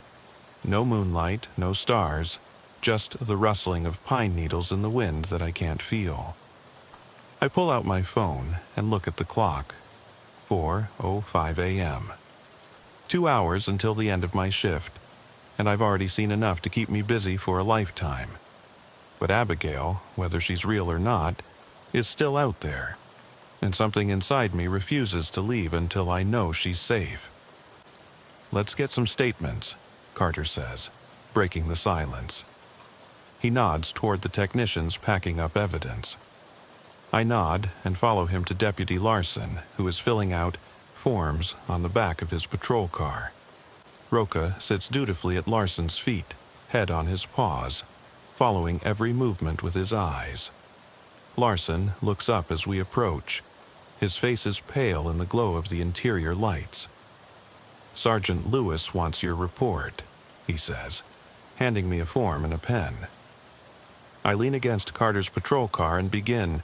Time, location, weather, description of the vehicle, footprints, tunnel, lights in the woods, handprint, signs of life. My hand is shaking. Carter clears his throat. Should I add the results of the infrared scan? I hesitate. The scan showed something non-human, something that was faintly alive, but revealing those details here could trigger protocols that I don't think we're ready for yet. I look at Carter. He returns my gaze. Yes, I say. Add it, everything we have. Larson looks at us with a frown. Are you sure? I nod. We can't keep this a secret. If there's something down there, people need to know. Larson scribbles a note. I finish my statement and hand him the paper. He tucks it into his folder.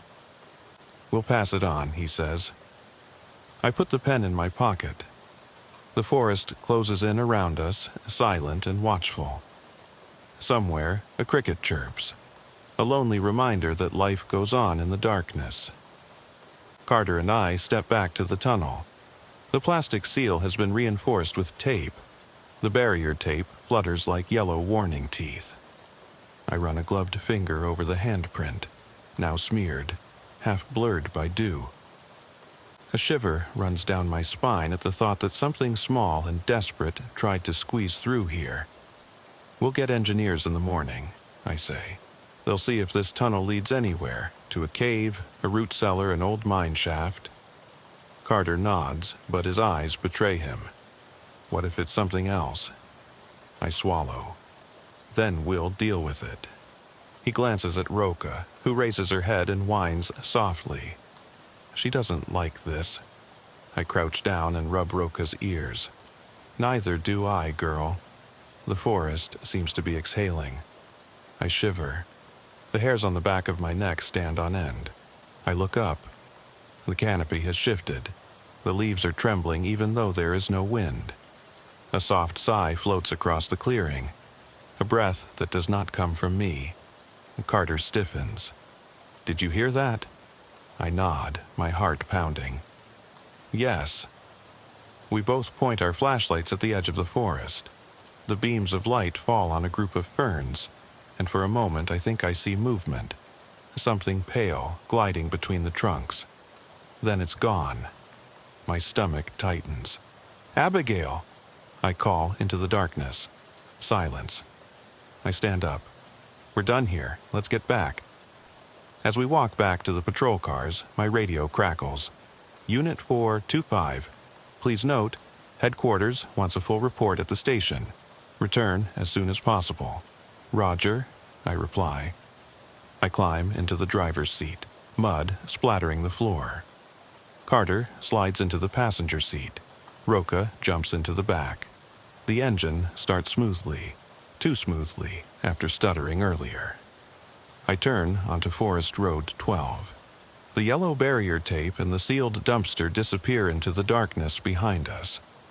The drive back is quiet. I go over every detail again. The footprints, the abandoned car, the whispering, the glow, the tunnel, the handprint, the scan. The pieces don't quite fit together, like a puzzle whose image is constantly changing. At the station, we are met by Sergeant Lewis and the medical examiner, Dr. Harlan. They lead us into the briefing room, a bare, rectangular room lit by neon lights that make everything look even harsher. On one wall is a white board with notes. Vehicle, sedan, no license plate. Phone, Abigail. Fingerprints, juvenile. Cavity, sealed. IR, vital signs, positive. Lewis points to the board. Explain that. I take a deep breath. At 2:17 a.m., a faint emergency call came in, a female child's voice. I found an abandoned sedan on Forest Road 12, a phone with Abigail written on it. Barefoot prints led into the woods. K9 picked up the trail to a clearing with a tunnel made of roots. In the tunnel, the infrared camera showed faint signs of life, not human. As we sealed off the tunnel, a small handprint pressed against the seal from the inside. Dr. Harlan's eyes narrow. Not human, I nod. Irregular heartbeat, too slow, distorted waveform. He frowns. Could be a device malfunction. I glance at Carter. He shakes his head. I saw it, he says. The dog reacted. The temperature in the tunnel dropped below freezing. Harlan takes notes. Lewis crosses his arms. What do you suggest? I hold his gaze. We need specialists, anthropologists, foresters, civil engineers, maybe even a paranormal team. We don't know what's down there, but it's alive, and it's not a normal child. Silence. The hum of the neon lights grows louder. Finally, Lewis nods briefly. I'll call in the state engineers first thing in the morning. Until then, the cave remains sealed. No one is to enter it. He looks at me. Get some rest, Reynolds, and stay away from the clearing. I swallow. Yes, Sergeant. We walk out. In the hallway, Carter pats me on the shoulder. Everything okay? I force a smile. It'll be fine. Tomorrow we'll find out what that thing is. He nods. Are you sure you want to go back? I look at the floor-to-ceiling windows that offer a view of the forest. The trees are black silhouettes against a cloudy sky. Something is moving between them, barely perceptible. I have to, I say. If it's a child, we owe it to her to save her. If it's something else, we owe it to ourselves to understand it. Carter exhales. All right, but we'll stick to the rules. I nod. By the book. I can't sleep that night. My phone vibrates continuously. Messages from headquarters, inquiries from concerned colleagues, an email from District Command asking for the latest information. I type a short summary and send it off. Then I open the photo of the handprint on the plastic seal. The edges are blurred, but the lines of the hand are clearly visible. Too clearly. I zoom in. The print seems to shift, the lines forming a symbol I can't decipher. My chest tightens. At 5:45 a.m., I get dressed again. Bulletproof vest over my uniform, boots tightly laced, flashlight and radio clipped to my belt. Carter meets me outside. The morning air is fresh. A thin fog hangs between the tree trunks. The technicians will be here in 10 minutes, he says. Then we'll coordinate the entry. Roka whines and presses herself against me. I kneel down and scratch her behind the ears. Are you ready, girl? She wags her tail once. I stand up and look back at the sealed cave. The plastic sheeting is intact, but the mud at the base is churned up, fresh traces, as if something had pushed against it from inside. The handprint is faint, but it's there. My breath forms little clouds. I check my radio. Headquarters, Unit 425. We're beginning the coordinated re-entry with the engineering team. Over. A calm voice replies, Understood. All units stand by. I step forward. Carter joins me. The engineers arrive with protective helmets, clipboards, and flashlights. They attach sensors to the plastic seal. One of them presses a button and data flashes up on a tablet screen. Air pressure, temperature, radiation. Everything is normal except for a local cold source at the tunnel entrance. The lead engineer, a woman named Ortiz, studies the data. Cold source at minus 10 degrees Celsius. No structural instability. We can open it carefully. I nod. I'll be right behind you. She cuts the tape with a knife. The plastic sheeting peels away with a soft rustle. The tunnel yawns black and silent. Cold air flows out like breath. Ortiz shines her lantern inside. The carvings on the root walls glisten with frost. The floor drops away into darkness. Ortiz waves. After you, Sheriff's Department. I straighten my shoulders, turn on my flashlight and step into the tunnel. The beam of light pierces the cold and illuminates the twisted roots and strange symbols. The air is so cold that it burns my lungs. Every breath is difficult. Carter and Ortiz follow me. Roka stays behind at the entrance, whimpering. I go deeper, my heart pounding. The tunnel walls seem to pulsate. I reach out to touch a root. Ice crystals shatter under my glove. A tremor runs through the wood, as if the root itself were alive. Ahead of us, the tunnel opens into a second chamber. A natural cave beneath the roots. The glow returns. A soft bluish light emanating from the fungus growing on the walls, pulsing in rhythm with something. I direct the beam of light through the cave. In the middle lies a small figure, huddled on the floor. Pale, emaciated, head bowed. A little girl, Abigail. I step forward, my voice choked. Abigail? She looks up. Her eyes are black holes that reflect my light. She smiles, a slow, sad smile. Her lips move, but no sound comes out. Then she reaches out a hand, tiny, skeletal. My radio crackles. Unit 425. What's the situation? I whisper stunned. She's real, but not alive. Abigail's chest rises once, twice, no heartbeat. The mushroom glow pulsates faster. The cave walls seem to breathe. Ortiz gasps for air. Carter steps back. Roca whimpers. Abigail stands up, her body swaying. She tilts her head and looks at me. Then she forms the words with her lips. Find me. A chill runs down my spine. Above us, the tunnel entrance collapses. Roots break like ribs and block our way out. I hold my flashlight high, my heart pounding in my throat. The cave is silent. Then Abigail laughs. And I realize that we brought the light. But we awakened something that should have remained buried. Cold air rushed up my back as the arch of roots collapsed with a splintering crack, sealing the tunnel entrance with a curtain of tangled wood and earth. The cold gust of wind died instantly, leaving a damp silence in the cave. My flashlight darted across the mushroom-covered walls, which pulsed with an eerie blue glow, illuminating the hollowed-out, root ribs above us.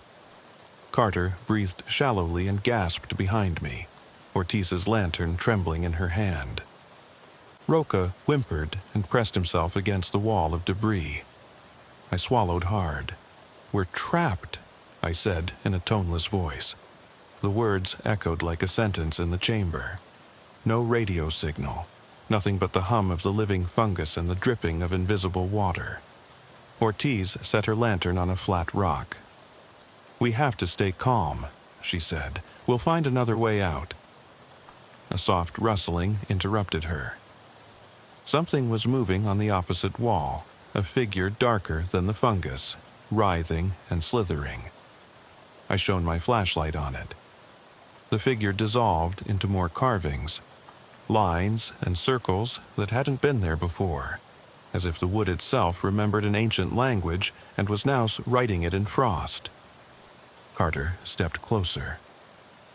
New carvings, he whispered. He ran a finger over them. They're moving. I felt the hairs on the back of my neck stand on end. We don't belong here, I said. We have to go up. We have to dig our way back out or find an air shaft. Ortiz nodded and looked up. The ceiling of the cave was 20 feet above us, a tangle of roots disappearing into the darkness. No obvious exit. The floor sloped down to a shallow pool of water, its surface reflecting the glow. Around the edge were more footprints, tiny, bare, circling the pool as if in a ritual. Roca lunged at the footprints, barking. Her warm breath steamed in the cold air. She sniffed the mud and backed away, her fur bristling. I crouched down and shone my flashlight on the puddle. Something large lay curled up beneath the surface, pale, scaly, motionless. My heart was pounding. What the hell is that? Ortiz raised her lantern. Some kind of salamander, huge. She looked at Carter. Biologist? Do you know what that is? He shook his head. I've never seen anything like it. I stood up and put my gun away. We don't have time for biology. We have to find a way up. Help me push these rocks away. Together, Carter and I pushed the smaller stones at the edge of the pool aside. Ortiz bumped the handle of her lantern against a root protruding into the water. It sounded hollow. Beneath it was a narrow opening, just wide enough for one person if they held their breath. This could be it, Ortiz said. A second root shaft. I shone my flashlight into the hole. It was pitch black. I'll go first. My uniform got caught on wet roots. I wriggled down into the tunnel and felt my way forward. Cold water washed around my calves. Carter followed me. Ortiz waited to lower the lantern. The shaft creaked. Roots moved. The water rose to my waist. The beam of my flashlight danced across smooth walls. The tunnel rose at a steep angle. I kicked away the mud and climbed on, the water swirling around me. Carter's light flickered close behind me. After 10 frantic meters, we rushed into another chamber. Narrower, higher, with a vaulted ceiling of intertwined roots. Here came the glow of bioluminescent fungi covering the walls. The air was less cold, but heavy with spores. The tunnel behind us closed silently with a dull thud. I exhaled. "This is our way out," I said. "Keep going." We squeezed further into a corridor of roots that wound like the inside of a giant creature. The beam of light revealed more carvings, this time deeper, as if they had been scratched with nails.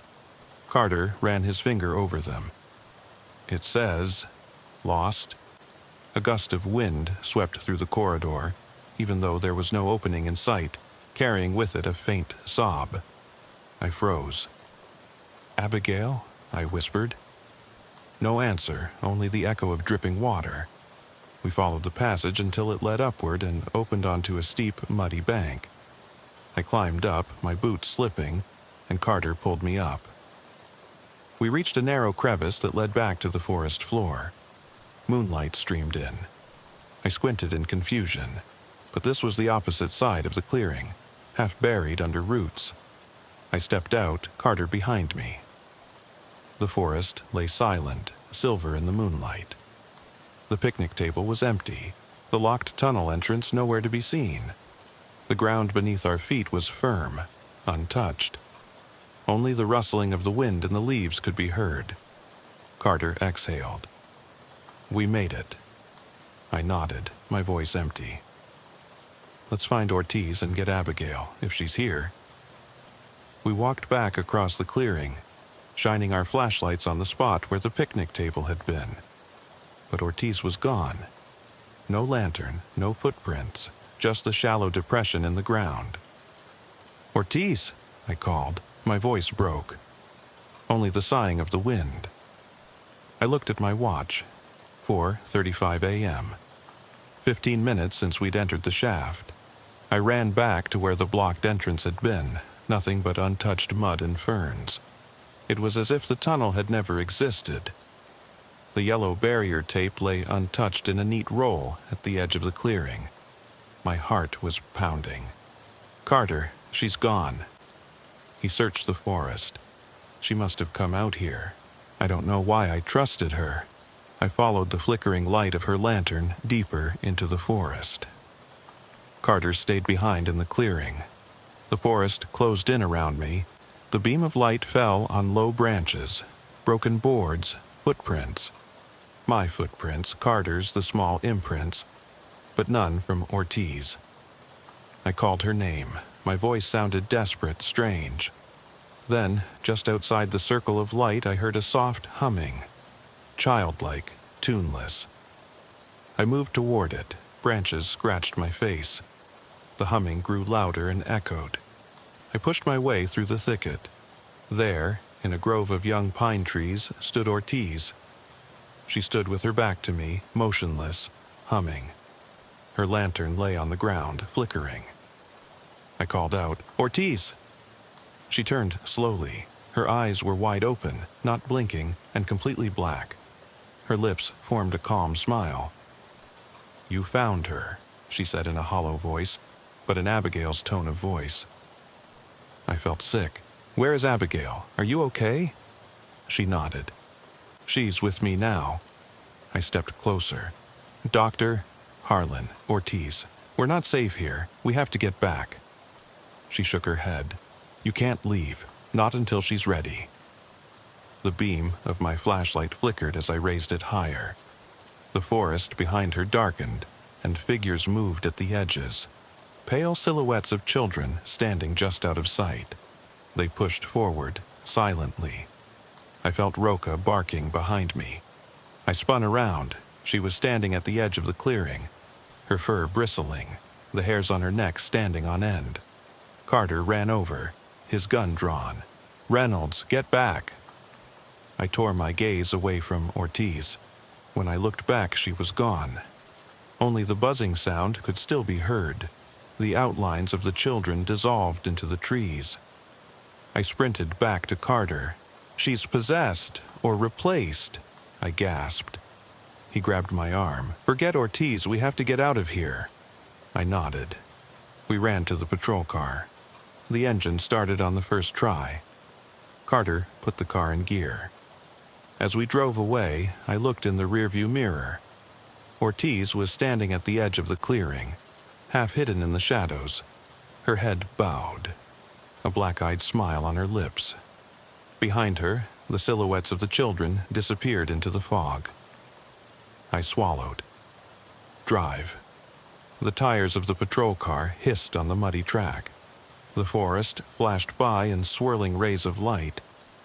We didn't stop until the lights of the police station came into view. Inside, Sergeant Lewis greeted us with an alarmed expression. "Where's Ortiz? Where's Carter?" I got out and said in a hoarse voice, "She didn't come back." Lewis's jaw dropped. What the hell happened out there? I glanced at Carter. He was pale and wide-eyed. I turned back to Lewis. Something took her, and I don't think it was human. Lewis barked orders. The deputies swarmed out. Ortiz was called in on the radio. Carter and I gave a second statement for the record. No one believed us about the black eyes, the humming lullaby, the figures in the trees. There was no evidence. The tunnel had collapsed. Ortiz was gone, the clearing wiped out. At sunrise, the forest looked peaceful. Dew on the ferns, birds chirping. The tunnel entrance had vanished. The arch of roots had closed naturally, with no signs of damage. Only the churned-up mud where we had climbed out remained. The search for Ortiz was suspended until engineers could search the area in daylight. Carter and I returned to the station shaken, unsure what to report. The official version, missing person in dense forest. No mention of mushrooms, lights, or obsession. Back in my office, I opened the evidence bag, the pink sneaker, the water bottle, the broken cell phone with the name Abigail. Inside the phone was a photo, a blurry image of a little girl standing in that root cave, her eyes black as oil, her mouth twisted into a sad smile. I showed it to Carter. He swallowed. "That's not real," he whispered. I turned away. I no longer knew what was real.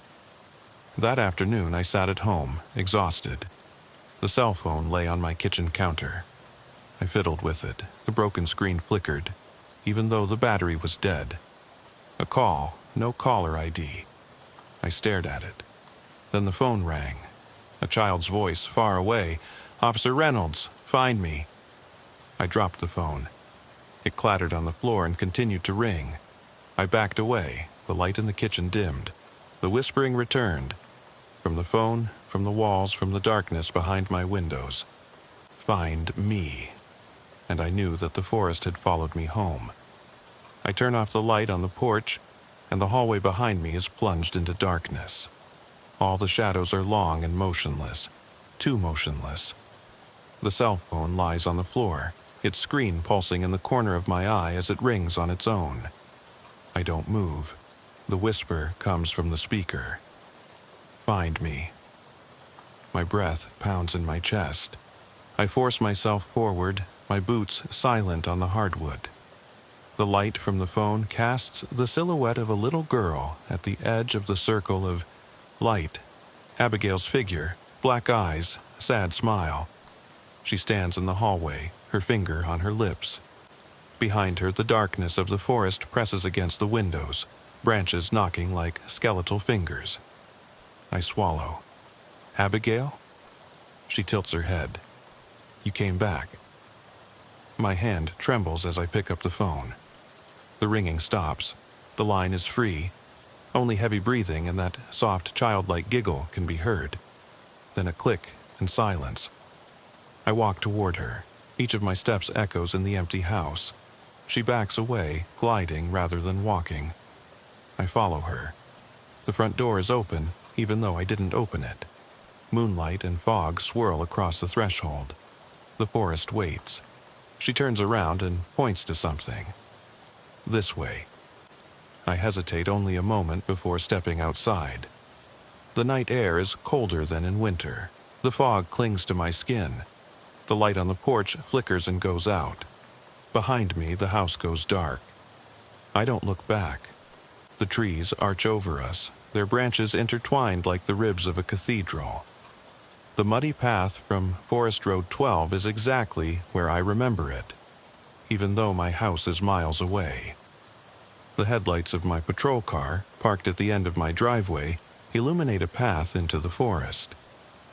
Carter's truck is next to it, empty with the engine running. The engine hums, but there's no deputy inside. Abigail waits at the edge of the forest, small and motionless. I step forward. The mud sticks to my boots. The whisper follows. Find me. I walk past the crumpled yellow barrier tape caught in the undergrowth. There is no sign of the sealed tunnel. It has disappeared as if it never existed.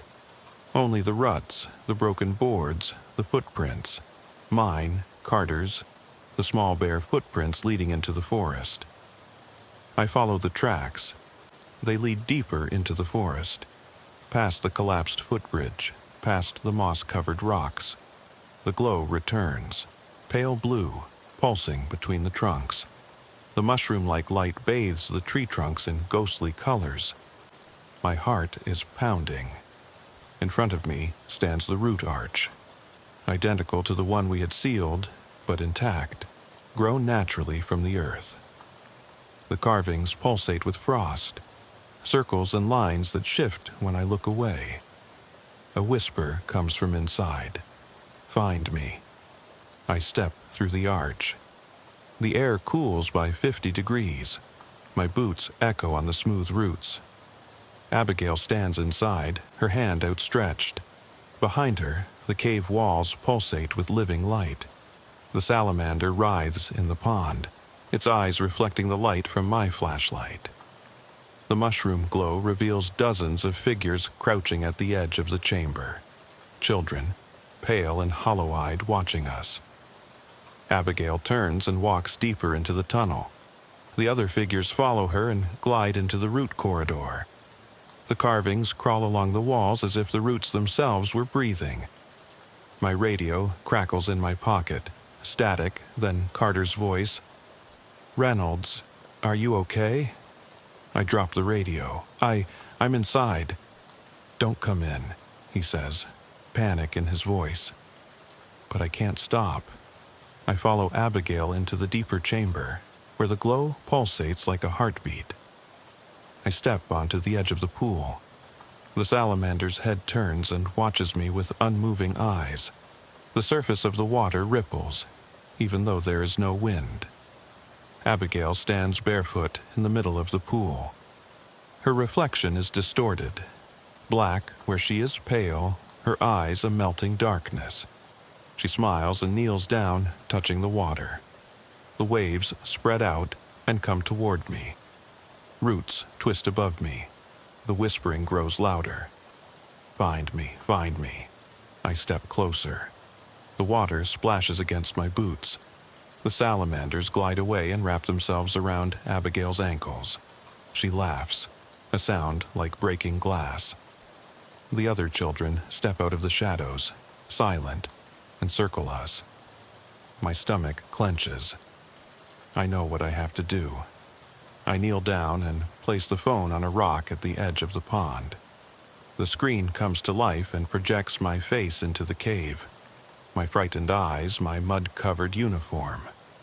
The children stare at the flickering image. Abigail reaches out and touches the phone. The reflection shatters. A shock wave ripples through the cave. The mushroom-like glow grows stronger and then fades. The salamanders wriggle and dissolve into mist. The outlines of the children blur. The roots tremble. I stand up and shout, "Abigail, come home!" The cell phone speaker crackles. Then a child's voice can be heard, clear and frightened. "Help!" Abigail's figure flickers. She looks at me. Recognition, fear. She lunges forward and clings to my leg. I lift her up.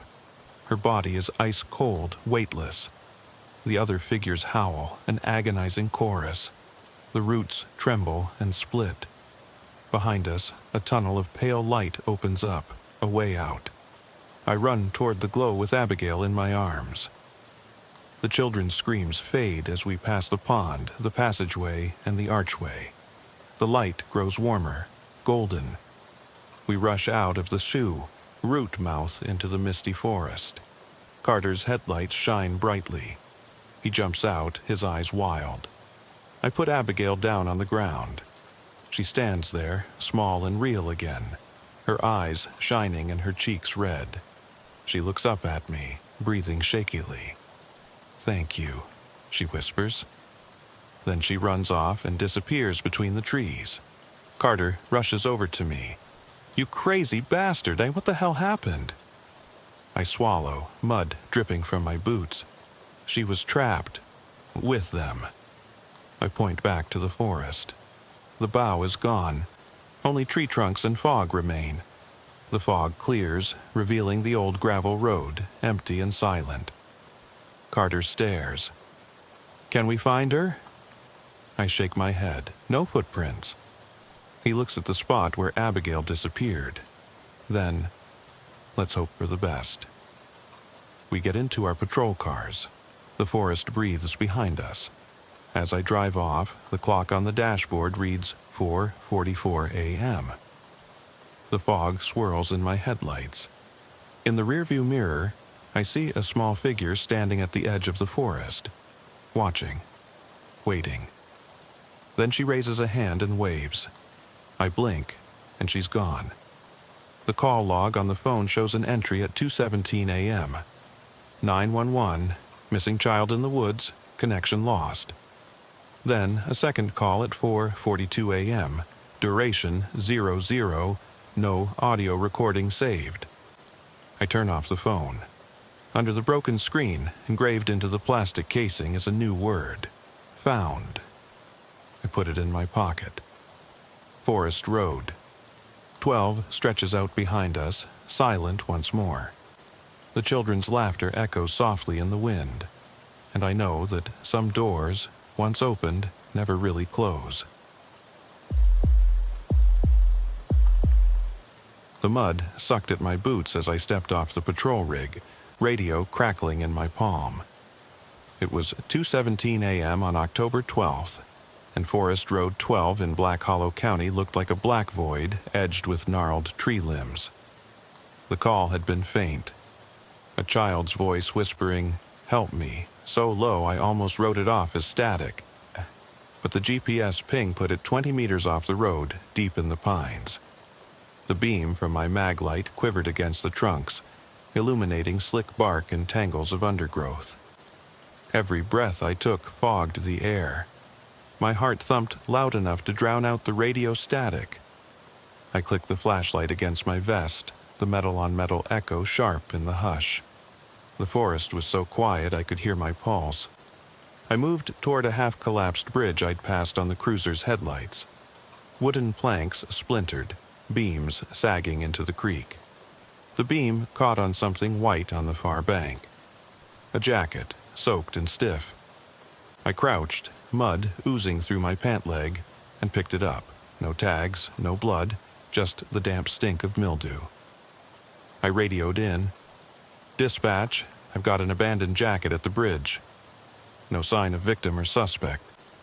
Static answered me. I slipped the jacket into an evidence bag and stood. The tapping started then, soft, deliberate, like nails rapping on wood. My flashlight swung toward the sound. Nothing but rotting timbers. I swallowed. "Hello?" My voice cracked. No response. The tap, tap, tap stopped. I edged onto the broken bridge. Boards groaned under my weight. Below, water gurgled over stones. On the far side, small footprints pressed into mud.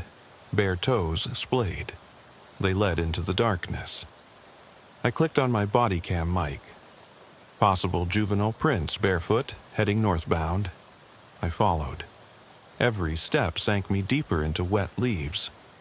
My beam caught on mushrooms clustered like pale lanterns at the base of oaks, on shards of fallen bark that looked like broken bones. I reached a clearing where an old swing set stood, chains creaking through wind stirred nowhere. One swing held a single sneaker, laces untied. I crouched, heart hammering. On the seat, someone had scratched, "Don't trust him." A dry breeze whispered through the clearing, carrying a voice so soft I thought it in my head. Don't trust him.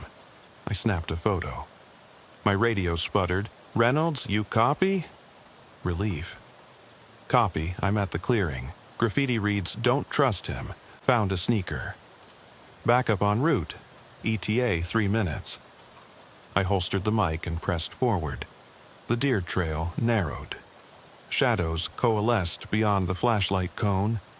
My breath fogged. I thought I glimpsed a small figure dart between trunks. Then nothing. The prints ended at an ancient oak draped in moss. Beneath it lay a rusted music box, lid open, playing off keynotes. The lamplit tune warped in the night air.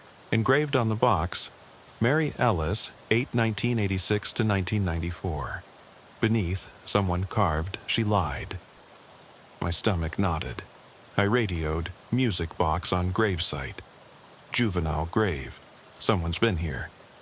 No answer. Static. A snap overhead. I swung the light. A man in a dark hoodie perched on a low branch, face hidden. He dropped silently into the leaves and vanished. My hand went to my sidearm. Dispatch, suspect on scene. Hoodie, I'm in pursuit. My boots churned mud as I ran. Branches clawed at my jacket. The music box tune trailed behind me like a curse. The hoodie man melted into the night. I called out, voice echoing. Only the forest answered. Then headlights, backup, shouts. We fanned out, flashlights stabbing the black.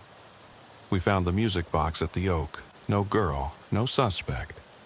Only the hollow melody and the sense that the woods were watching, waiting.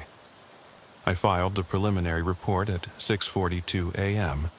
The missing child was never located. The hoodie man left no trace. And as I drove away, the trees seemed to lean closer, limbs like skeletal hands bidding me return. I'm back in the trees before dawn, the forest black around me except for the twin beams of the 2 backup cruisers parked at the clearing's edge. Their engines idled, low rumble vibrating through the mud. Deputies Harris and Chen step out, flashlights cutting arcs through the gloom. I lower my mag light but keep my pistol drawn. Hoodie guy's prints? Harris asks, voice tight. I kneel by the moss-ridden oak where the music box lay. Barefoot girl's prints stop here. Adult boots head east. I chased him toward that ridge. I point down a slope where darkness densest. Chen sweeps the beam.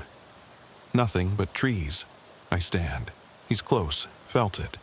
My chest thumps. The air tastes metallic. We fan out. I move east, crouched, every sense flaring. The forest floor is littered with broken twigs and pine duff. I step over a fallen log and catch a flicker. A pale shape darting beyond my beam. I whirl. Nothing. Over here, Harris's whisper. I jog to him. He kneels by disturbed earth. Shallow footprints pressed into mud. Adult and child side by side. The child's smaller print is ghost white in the beam. The adult's boot is heavy, tread worn smooth in places. They head downhill. I radio dispatch. Reynolds, tracks located. 2 sets, heading down the slope past the creek. Proceed with caution. No sooner do I finish than the forest falls silent. Even the creek's gurgle dims, as if the world holds its breath. My flashlight flickers. I tap it.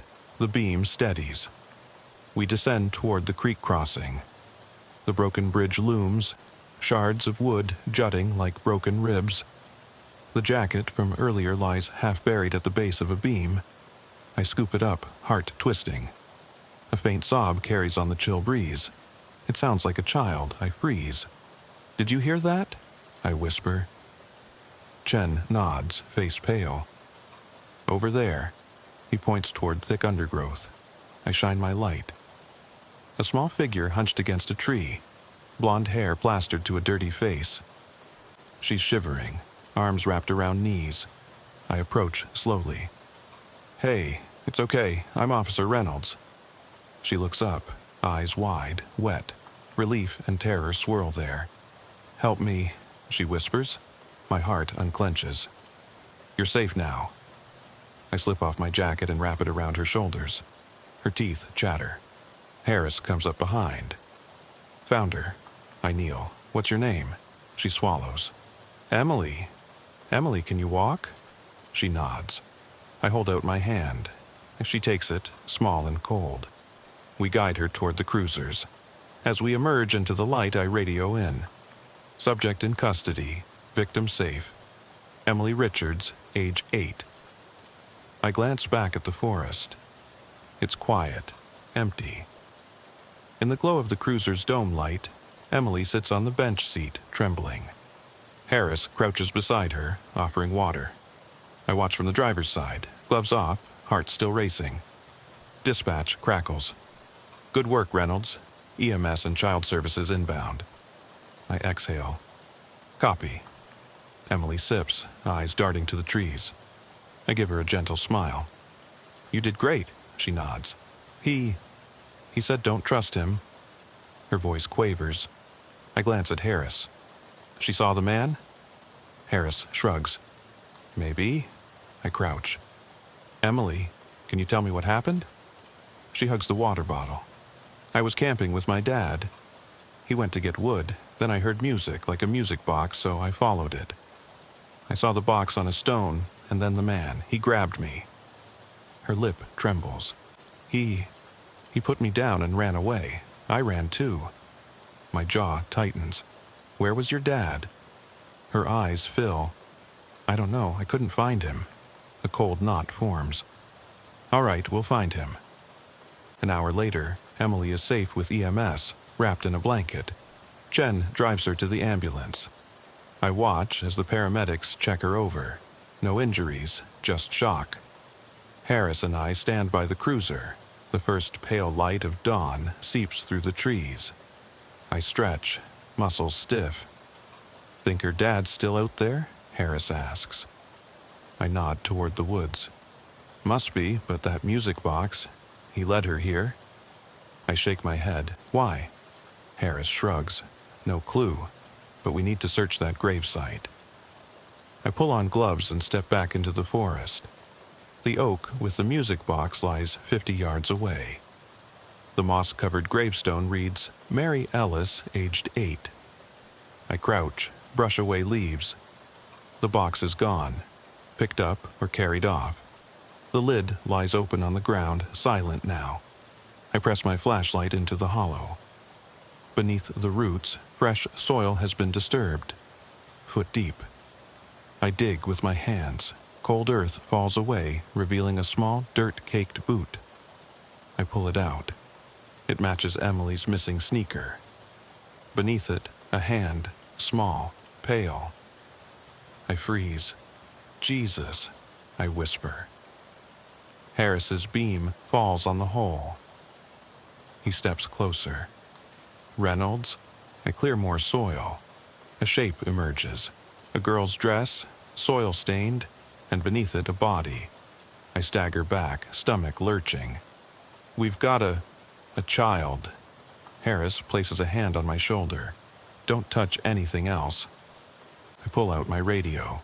"Dispatch, we have a 1054. Possible body at the gravesite. Send coroner and homicide." The forest seems to exhale around us. The weight of what we've uncovered presses in. I look at the gravestone. Mary Ellis, died 1994. An unsolved disappearance. And now, Emily's father is missing. The realization cuts through me. The hoodie man wasn't just a random predator. He's connected to Mary Ellis. He's been luring kids here for decades, and somehow he's still out there. The wind stirs. Leaves flutter. In the dim light, I swear I hear the music box tune. Soft, distant, calling me deeper. I tighten my grip on the radio. I'm not leaving this place until we find him. Harris nods. Let's finish this. We step away from the clearing, into the misted dawn. The forest watches, silent. The early morning haze clung to my uniform as Harris and I tromped back toward the cruisers, the weight of what we'd uncovered settling like lead in my gut. The broken gravestone, the shallow pit, the tiny remains. It was worse than any scenario I'd imagined when I answered that call.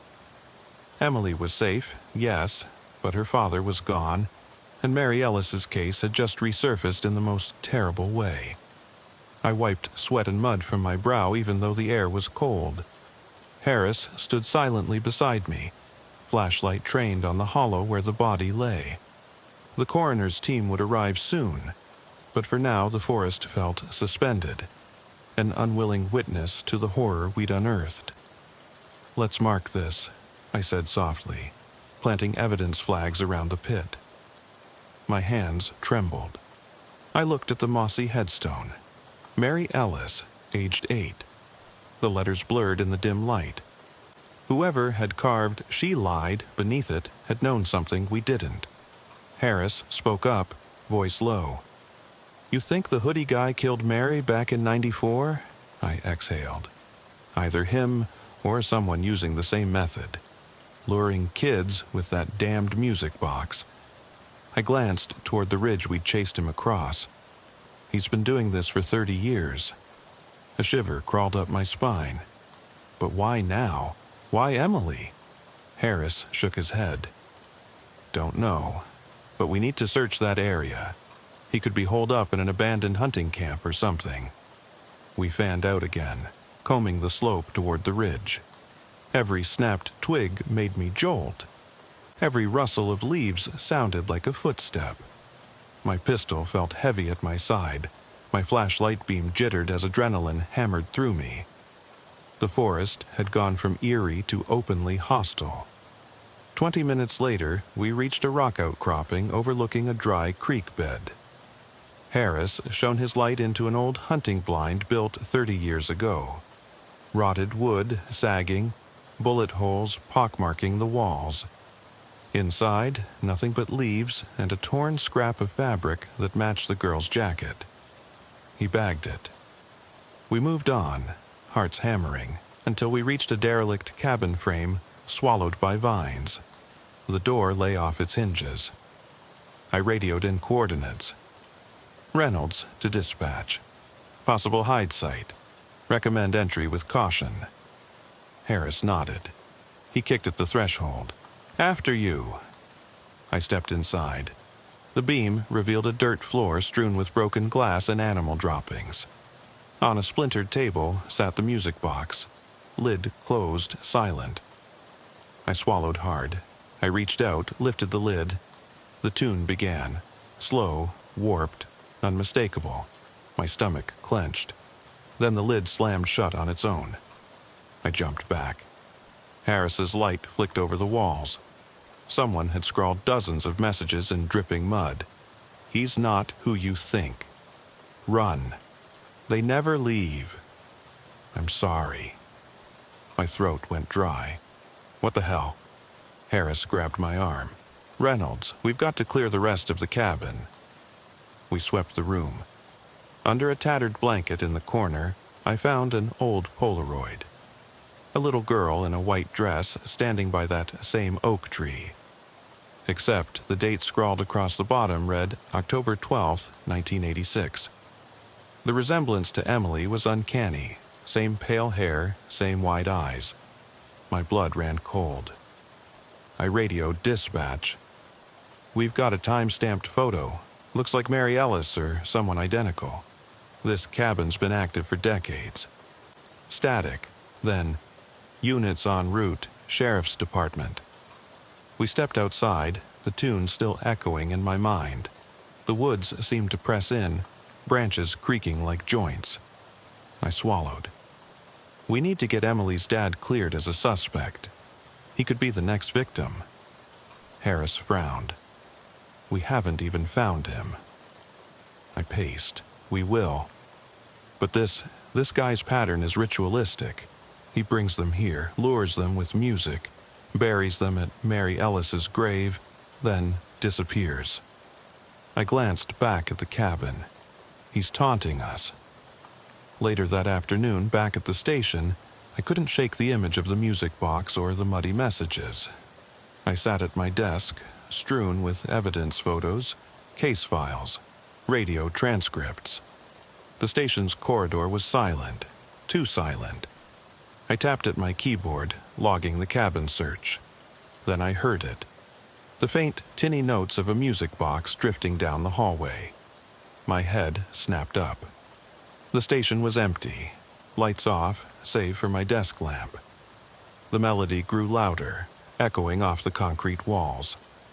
My heart seized.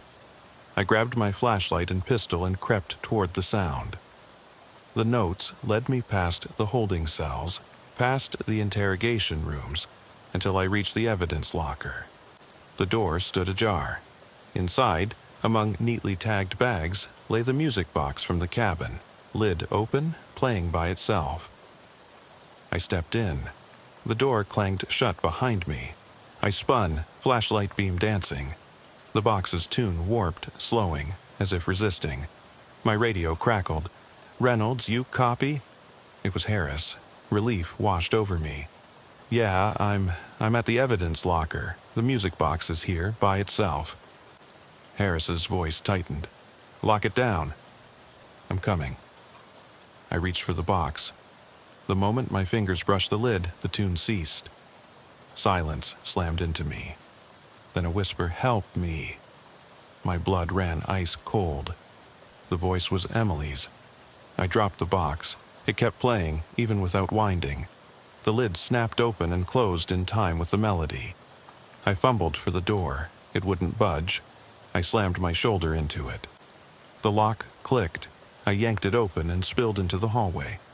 The music stopped abruptly as I stepped out. Harris arrived, breathless. "What happened?" I pointed. The evidence locker was shut, locked. Inside, the box lay closed and silent. No sign it had ever moved. Harris frowned. "Let's secure it in the vault." We carried it away. But the tune replayed in my mind. That night, I couldn't sleep. The station's walls felt thin, as though the forest had crept in. I drove back out to the ridge alone, flashlight and service weapon in hand. I reached the oak. The gravestone stood stark in moonlight. I sank to my knees and placed the music box atop it. The lid opened. No tune this time, just silence. I whispered, "I'm sorry, Mary. I'll find him." A breeze stirred. The box's lid slammed shut. I bolted upright. Footprints surrounded the grave. 2 sets, the small barefoot prints and the adult boots. They circled me, then led away into the trees on both sides. I shined the light along the trail. Nothing. Then, at the edge of the beam, I saw a flash of white, a girl's dress, then gone. I called out, voice cracking, "Emily? Dad?" Silence. I backed away, heart hammering. As I reached my cruiser, the beam caught on the rear window. Muddy handprints smeared on the glass. Small fingers splayed. I pressed my palm to the glass. No wetness, just cold. I climbed in, locked the doors, and sat shaking as the engine idled. The handprints remained, though no one was there. I thought of the jacket, the sneaker, the messages, the Polaroid from 1986, the whispers in the station. The pattern was clear. The forest, the cabin, the grave. It was a trap. He wanted us to find Mary's remains, to reopen an old wound. And now the forest itself seemed alive, feeding on our fear. I started the engine. As I turned onto the road, my radio crackled. A faint voice, barely audible, Emily's voice, whispering, "Find me." I slammed on the brake. The road ahead was empty, moonlit mud, slick. My radio fell silent. In the rearview mirror, I saw movement in the trees, something pale, standing just beyond the edge of the beams. A little girl, dressed dirty, hair plastered, watching. She tilted her head, lips curved in a sad smile. Then she raised a finger to her lips. "Shh." I blinked. She vanished. On the dashboard sat the music box. lid open, playing that warped lullaby. I punched the siren, lights flashing, and raced back toward the station. But the road stretched on, empty, the forest closed in. And somewhere behind me, the echo of small footsteps, and a soft, insistent whisper, "Don't trust him."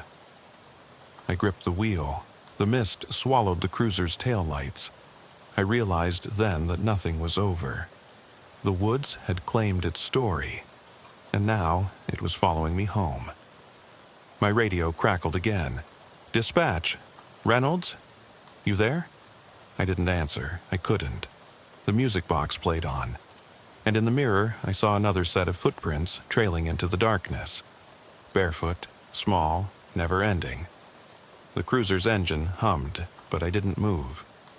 My knuckles were white on the wheel, eyes locked on the rearview mirror where those tiny footprints flickered in and out of sight.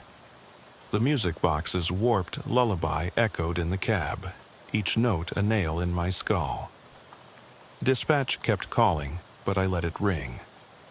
There was only one thing I needed to do: confront whatever was following me.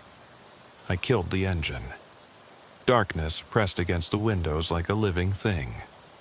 I stepped out, boots sinking into dew-soaked grass. The mist curled around the cruiser's headlights, turning them into pale halos. I grabbed the music box from the passenger seat and wound it tight. The tune began, slow, off-kilter. "All right," I whispered to the woods. "Let's see you." I walked backward, keeping my eyes on the mirror. The footprints trailed toward the tree line, then vanished at the forest's edge. I stepped onto the leaf-littered path, the music box guiding me like a beacon. Every nerve screamed to turn back, but I forced myself forward into the trees. The forest was silent except for that damned melody. No wind, no birds, no creek. Shadows dripped from branches. My breath came in shallow bursts. I traced the trail of prints. First adult boots, then the small barefoot marks. They led deeper than before, beyond the ridge, toward the abandoned ranger station. The station sat half-collapsed, roof caved in, windows gaping like empty eye sockets. I paused at the doorframe. The music box stuttered, then played on. I stepped inside. The floor was littered with rotted maps and rusted cans. On a desk lay a radio microphone, crackling with static. I keyed it. "Reynolds here. If anyone's out there, respond." Static hissed, then faintly, "Don't trust him." Emily's voice distorted. The hair on my neck stood up. I spun. In the corner, a pale shape leaned against the wall. Emily, soaked, eyes wide. She lifted a finger to her lips. "Shh." My heart shattered. "Emily?" She shook her head, gaze fixed on the music box in my hand. The tune warped, slowing to a crawl. The walls seemed to pulse. I stepped toward her. Footsteps, adult, heavy, echoed on the rotten floorboards behind me. I turned, gun raised. A figure emerged, hoodie man, face in shadow. He tilted his head, listening to the music. "Stop," I said. He raised empty hands, took a step closer. The air went cold. Emily whimpered. I edged between them. He whispered, voice raspy, "You shouldn't have brought it." I swallowed. "Brought what?" He nodded at the music box. Its lid snapped shut. Silence. Emily sobbed, pointing at the box. I opened it. The tune resumed. Only now, layered under it, was another melody. A child's laughter, distant and broken. My vision blurred. Hoodie man lunged. I fired. The shot cracked. He vanished. No body, no blood, just a hollow impact and the echo of his laugh. Emily screamed. The music box flew from my hand, skittered across the floor. Its lid slammed open and closed. I scooped Emily up. "Run!" I bolted for the door. The forest swallowed us. Outside, the mist had thickened into a wall. I hugged Emily, heart hammering. She pointed back at the station. Through the haze, I saw dozens of small footprints circling us. They stopped at the tree line. Emily whispered, "He's not alone." I turned the flashlight on full. The beam shattered the mist, revealing dozens of pale children, eyes empty, standing silent among the trees. Their mouths opened in unison, releasing that warped lullaby. Panic seized me. I ran, Emily in my arms, footprints trailing behind us, though we made no sound. The cruiser's lights beckoned.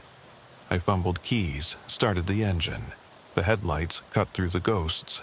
They dissolved at the beam's edge. I peeled away, tires spitting mud. In the mirror, the children stood at the forest's mouth, watching. The ranger station collapsed behind them as if it never existed. Emily buried her face in my shoulder. "Daddy?" I swallowed hard. We're safe now. But as the mist closed in behind us, the music box's tune drifted through the cab, unwound, endless, and I realized they'd gotten into the cruiser. We speed through the mist, tires churning mud, but the lullaby seeps into the cab, winding itself around us. Emily's grip tightens on my jacket, her small hand trembles. The rearview mirror shows nothing but swirling gray. I dare not glance again at those ghostly children.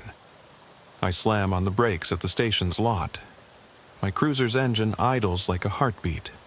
"Stay here," I whisper, though I know she can't follow alone. She buries her face against me, silent. I kill the engine. The lullaby dies with it.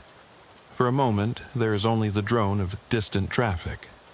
I set Emily on her feet. She hugs the music box, eyes wide. "They're in the car," she says. Her voice is small but certain. I swallow. Okay. I step out into the damp night and round the cruiser. The door handle is cold. I lift the lid of the music box in my hand. No sound. I set it on the hood. "Stay behind me," I tell Emily, voice firm. She nods. We open the driver's door together. The seat is empty, no sign of ectoplasm or footprints. But as I slide into the passenger side to retrieve my flashlight, Emily points. On the driver's seat is a tiny sneaker, mud-caked, matching her missing pair, and next to it, the imprint of a small foot in fresh condensation on the leather. My heart hammers. I glance at Emily. Her eyes brim with tears. He left it. I pick up the sneaker gingerly.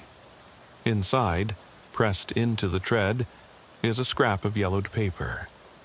I unfold it, scrawled in childlike handwriting, 4 words, "Don't leave me here." A breeze stirs. The station's neon sign flickers. I lock eyes with Emily. We're leaving, now. I start the engine and pull onto the main road. The sneaker and the note rest on the center console, mocking me. Emily huddles under the blanket I gave her, silent. I dial dispatch. "Reynolds, I'm out of the woods. We need safe transport for a minor, ASAP." Static, then acknowledgement. I kill the radio. I can't bear the thought of more voices in that forest. We roll to a stop under a street lamp. I scoop Emily into my arms. The sneaker and note stay on the console, illuminated in pale yellow light. I climb onto the curb and wait. Behind me, the music box on the hood ticks once, twice, though it's not wound. First turn. Nothing. When the patrol van arrives, deputies usher Emily inside. I stay by the cruiser, heart raw. I glance at the sneaker. The tread pattern is smeared, but I recognize another print stamped beside it. An adult's boot, identical to the boots we tracked. The sole bears a logo, a twisted tree. I close my fist around the shoe. Back at the station, I file the final report. I slip the sneaker and note into evidence. The music box goes into the vault. I write no further leads beside Mary Ellis's reopened case. My hands tremble. Night drifts toward dawn. I hollow out the coffee in the break room, staring at the steam. The station's corridors are quiet. I step outside for air. The sky bleeds gray. A patrol cruiser glides by, lights off. I watch it disappear. The forest lies just beyond the perimeter fence. I feel its pull. I pocket the key to my cruiser and the lab slip for the sneaker. I will follow every lead. But first, I need to drive home, to try to sleep. My street is empty at 5:30 a.m. Porch lights off. I park and kill the engine. Emily's words echo. They're in the car. I unlock the door and step inside my house. The hallway is dark, silent. I flick the light switch. Nothing. I pad barefoot to the living room. There, on the coffee table, sits the music box. Lid open, silent. Next to it, the sneaker. And on the tabletop, scrawled in mud, fresh, "Don't trust him." My chest tightens. I glance at the front door, locked, windows latched. I didn't bring mud inside. The chill in the air isn't from the morning chill. I step closer. The note's handwriting matches the paper scrap. I pick up the box. The moment I touch it, the lid snaps shut and the lullaby warps out of nowhere. Soft, distant, children laughing underneath. My skin crawls. I drop it. It continues playing on the table. I back away. Footsteps, small, bare, tap on the hardwood floor behind me. I whirl. Nothing but shadows. Then, at the edge of the beam from my phone's flashlight, I see her. Emily's reflection in the window. Except she's standing inside behind me. Eyes mournful. Lips trembling. Her dress is muddy. Her arms wrap around me from the glass. My breath catches. I stumble forward. The reflection smiles sadly and presses a handprint on the glass from the inside. But outside, the pain is dry. I don't know whether to call for her or run. The music box's tune slows, stretching each note into a question. I step back. The reflection fades. The living room is empty. The music box stops. Silence crashes in. In the doorway, the sneaker lies on its side, sole up, barefoot print pressed into the rug. Only one set. I kneel, trace the print with the shaking finger. Then I hear it. A soft giggle from the kitchen. I rise, hand on my service pistol, voice hoarse. "Emily!" No answer. The floorboards creak, the lights flicker. And somewhere behind me, the music box lid creaks open one last time. I spin. Darkness. Then, in the hush, a whisper. "Find me." I kill the engine and sit in the dark, heart pounding so loud I'm certain the whole block can hear it. The music box's last note hangs in the air, warped and broken. I close my eyes and force myself to breathe. Emily's sneaker and the mud-scrawled note lie on the console. Evidence now, but they feel like talismans of something far older and crueler. I step out into the pre-dawn hush. The world is empty. No birds, no wind, only the distant hum of a waking town. I tuck the sneaker into my jacket pocket and pocket the mud-stained note. In my other hand, the music box. Its lid ajar, silent. Behind me, my front door stands closed. I know I should go inside, lock it again, call for backup. But I can't leave the music box here. I carry it down the porch steps and across the yard, winding it one last time. The tinny lullaby sputters to life. I set the box on the hood of my cruiser. Its reflection wavers in the windshield. I lean in close, listening. The melody is slow, off-kilter. Then, faint beneath it, I hear a child's soft sob. My blood runs cold. "Emily," I whisper. Silence. Then the sob again, as if somewhere just beyond the trees.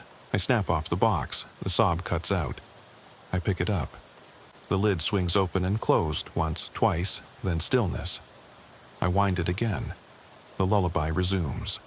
Beneath it, unmistakable, a chorus of small voices chanting, "Don't trust him, don't trust him." I drop the box. It keeps playing on the hood. I step back. The mist drifts in low waves across the lawn, curling around the cruiser's tires. Footsteps, Bare, child light, tap behind me on the grass. I whirl, gun drawn, no one there. Only my footprints in the dew, and another set alongside them, small, barefoot, leading away into the mist toward the tree line. My radio crackles. Dispatch. Reynolds, you copy. Status. I glance at my handset. The screen reads, no signal. I pocket it. I stride to the tree line, flashlight in one hand, music box in the other.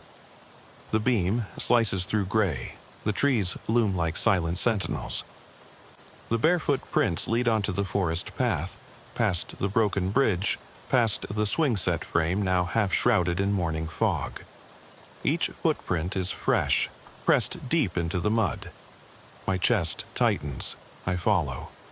The tune from the box echoes in my mind, merging with the creaks of the forest. The deeper I go, the colder the air becomes. My breath puffs in clouds. I reach the oak, Mary Alice's grave. The music box lid snaps open on its own. The lullaby warps slower, each note dragging. I look down. The small prints circle the gravestone, then converge at its base.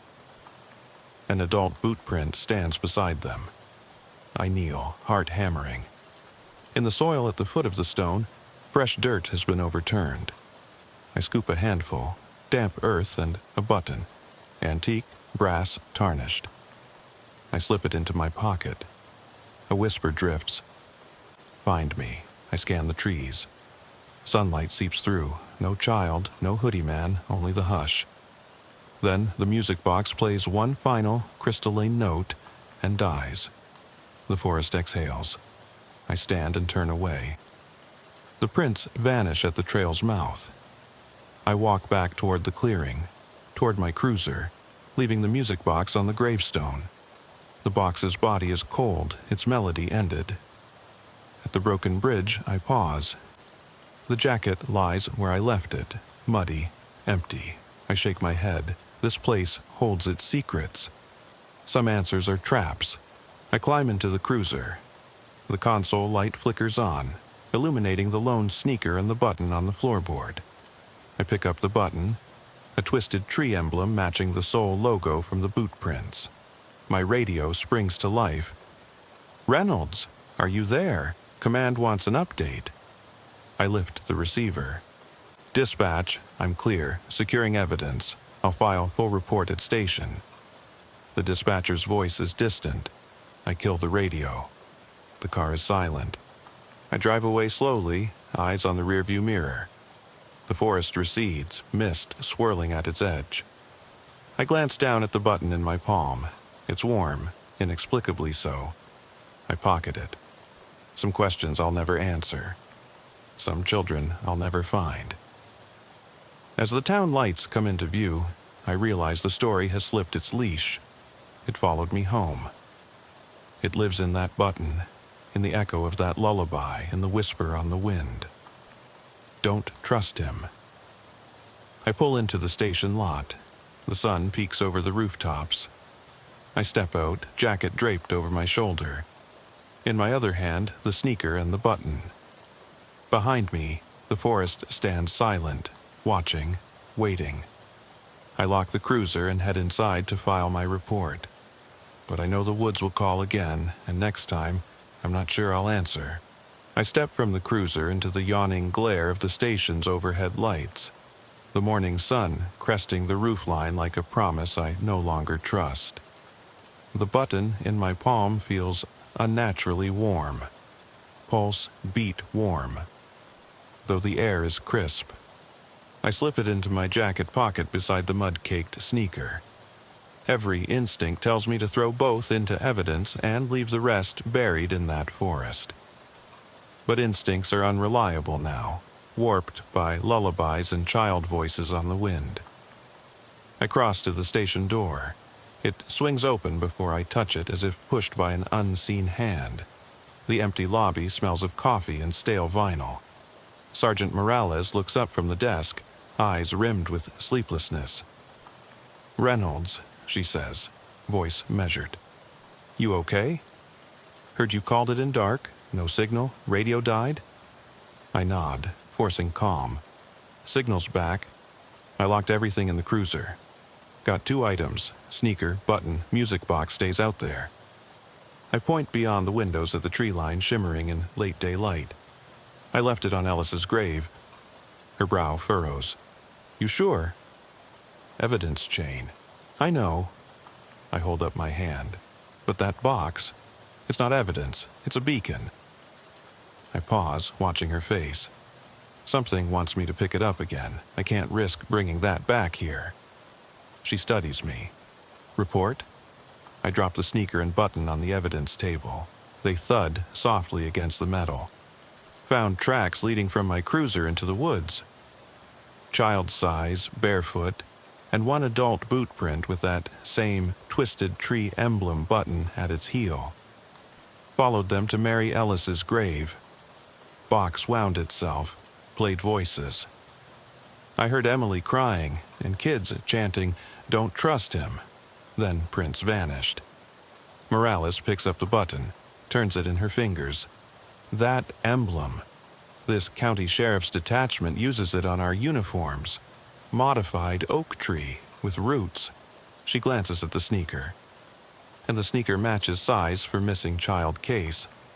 Emily Hartford, 8 years old, went missing 2 nights ago. Same model.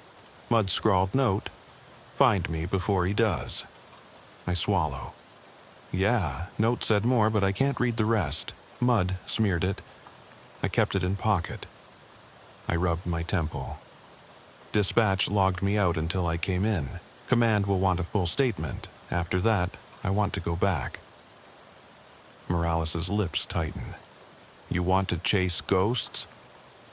I look at the gravestone visible through the lobby windows, half shrouded in mist, retreating under sunlight. Number I want to find Emily. If that box can point me to her, I have to follow. She exhales. You're going back alone? I nod. Until I know more, I'll call if I find anything, or if something finds me. I pick up the sneaker and button. I'll be careful. She watches me go, uncertain. I head back into the lot. My cruiser sits under the oak's shadow. I slide in behind the wheel. The door closes with a hollow clang. Footsteps, soft, childlike, tap on the roof. I look up through the windshield. Nothing. My heart hammers. I kill the engine. I wind the music box once more. The tinny lullaby sputters. I hold it in my lap, breath steadying.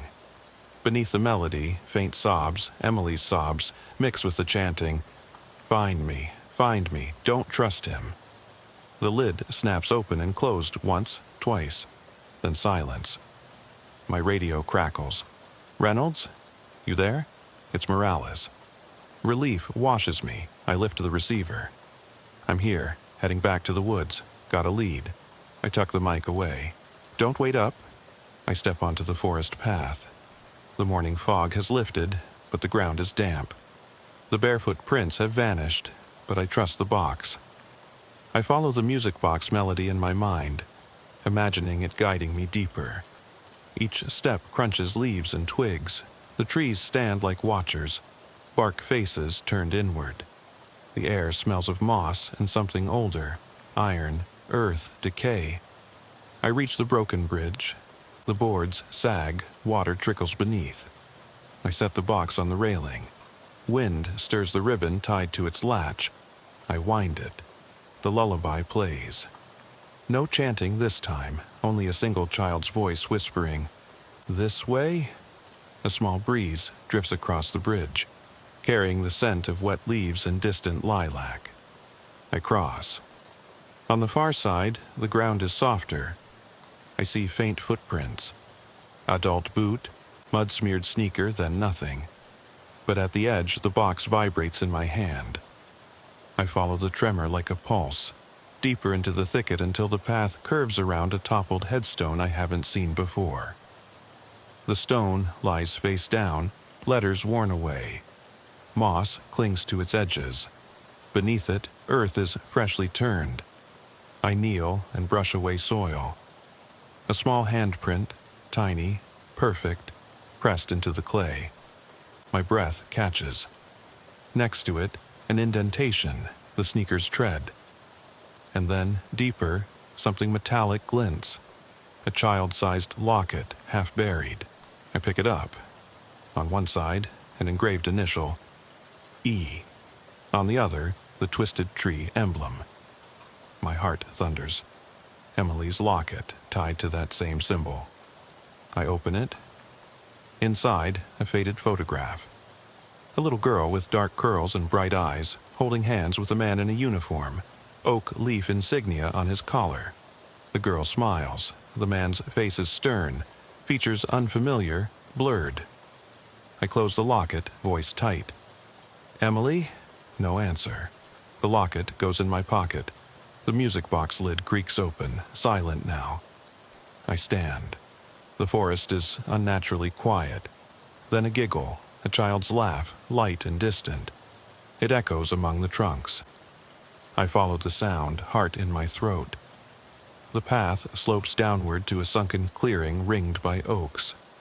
In the center, a weathered carnival ride, a small carousel, horses frozen in mid-gallop, paint peeling. The ground around it is churned mud. I step closer. The carousel's music mechanism is gone, empty chamber gaping. Yet I hear the creak of metal and the hum of the lullaby in my mind. Footprints circle the ride, adult boots, bare feet, and one sneaker. They stop at a single horse, black with glass eyes. Mud scrawled on its side. He's here. I swallow. The air tilts. The trees lean inward. I feel watched. I raise my flashlight. Beam lands on the horse's glass eye, reflecting my face warped. I step back. The carousel horse's head seems to jerk, as if breathing. A voice whispers, "Help me!" It's Emily's voice. Tiny, trembling. I spin around. Between two oaks, I see a flicker. White sneaker, small shape. I call softly, "Emily, I'm here." The shape retreats. I step forward. Mist coils at my feet. The flashlight trembles in my hand. Then a figure steps into view. A man in an old uniform.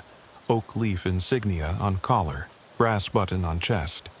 His face is pale. Eyes dark hollows. He holds Emily's hand. She looks real, alive, eyes wide with terror. He tips his head. His lips part in a smile that doesn't reach his eyes. "Officer Reynolds," he says, voice hollow as wind through dead branches. "You shouldn't be here."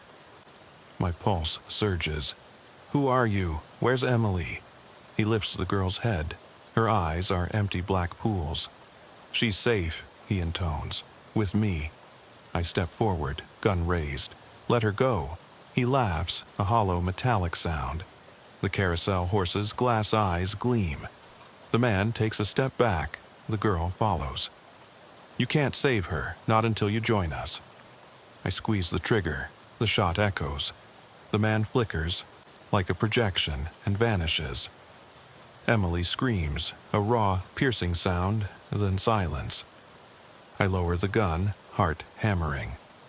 The girl stands alone by the carousel. Her face is pale. She takes a step toward me. I rush forward, scoop her up. She's cold, ice cold, and limp. Her head lolls. I cradle her, whispering, "I've got you. I've got you." Her blanket smell fills my senses, though she wears only muddy clothes. I scan the clearing. No sign of the man, no footprints except mine and hers. The carousel horse's glass eye cracks, spiderweb fissure, then falls silent. The mist retreats. Sunlight breaks through the canopy, illuminating the girl in my arms. I blink. The forest exhales. I race back up the slope, Emily in my arms. The ride, the headstone, the bridge. It all fades behind me as if swallowed by the woods. At the broken bridge, I cross without stopping. At the cruiser, I set her gently on the hood. She coughs, breath ragged, then blinks up at me. "Officer, sir?" Her voice is small, confused. I kneel, tense. "Emily Hartford, I'm Detective Reynolds. You're safe now." I glance at the music box on the dashboard. It lies silent, lid closed. She nods, tears in her eyes. He sang to me, told me not to trust you. My stomach twists. I help her off the hood. She stands unsteadily. I take her hand. You trust me now? She hesitates, then nods. Yes. I scoop her into the passenger seat. She curls into the warm interior. I close the door, then wind the music box one last time. The lullaby sputters, slow and warped, then stops. I kill the engine and sit for a moment, heart pounding. My radio crackles. Reynolds, status. Morales' voice, anxious. I lift the receiver. Emily's safe, I'm bringing her in. I pause. And I've got evidence, a button, a sneaker, a locket, and a story. I set the mic down. I drive toward town, Emily sleeping in the seat beside me. The morning sun warms the windshield. I glance at the rearview mirror. Forest at the road's edge, silent.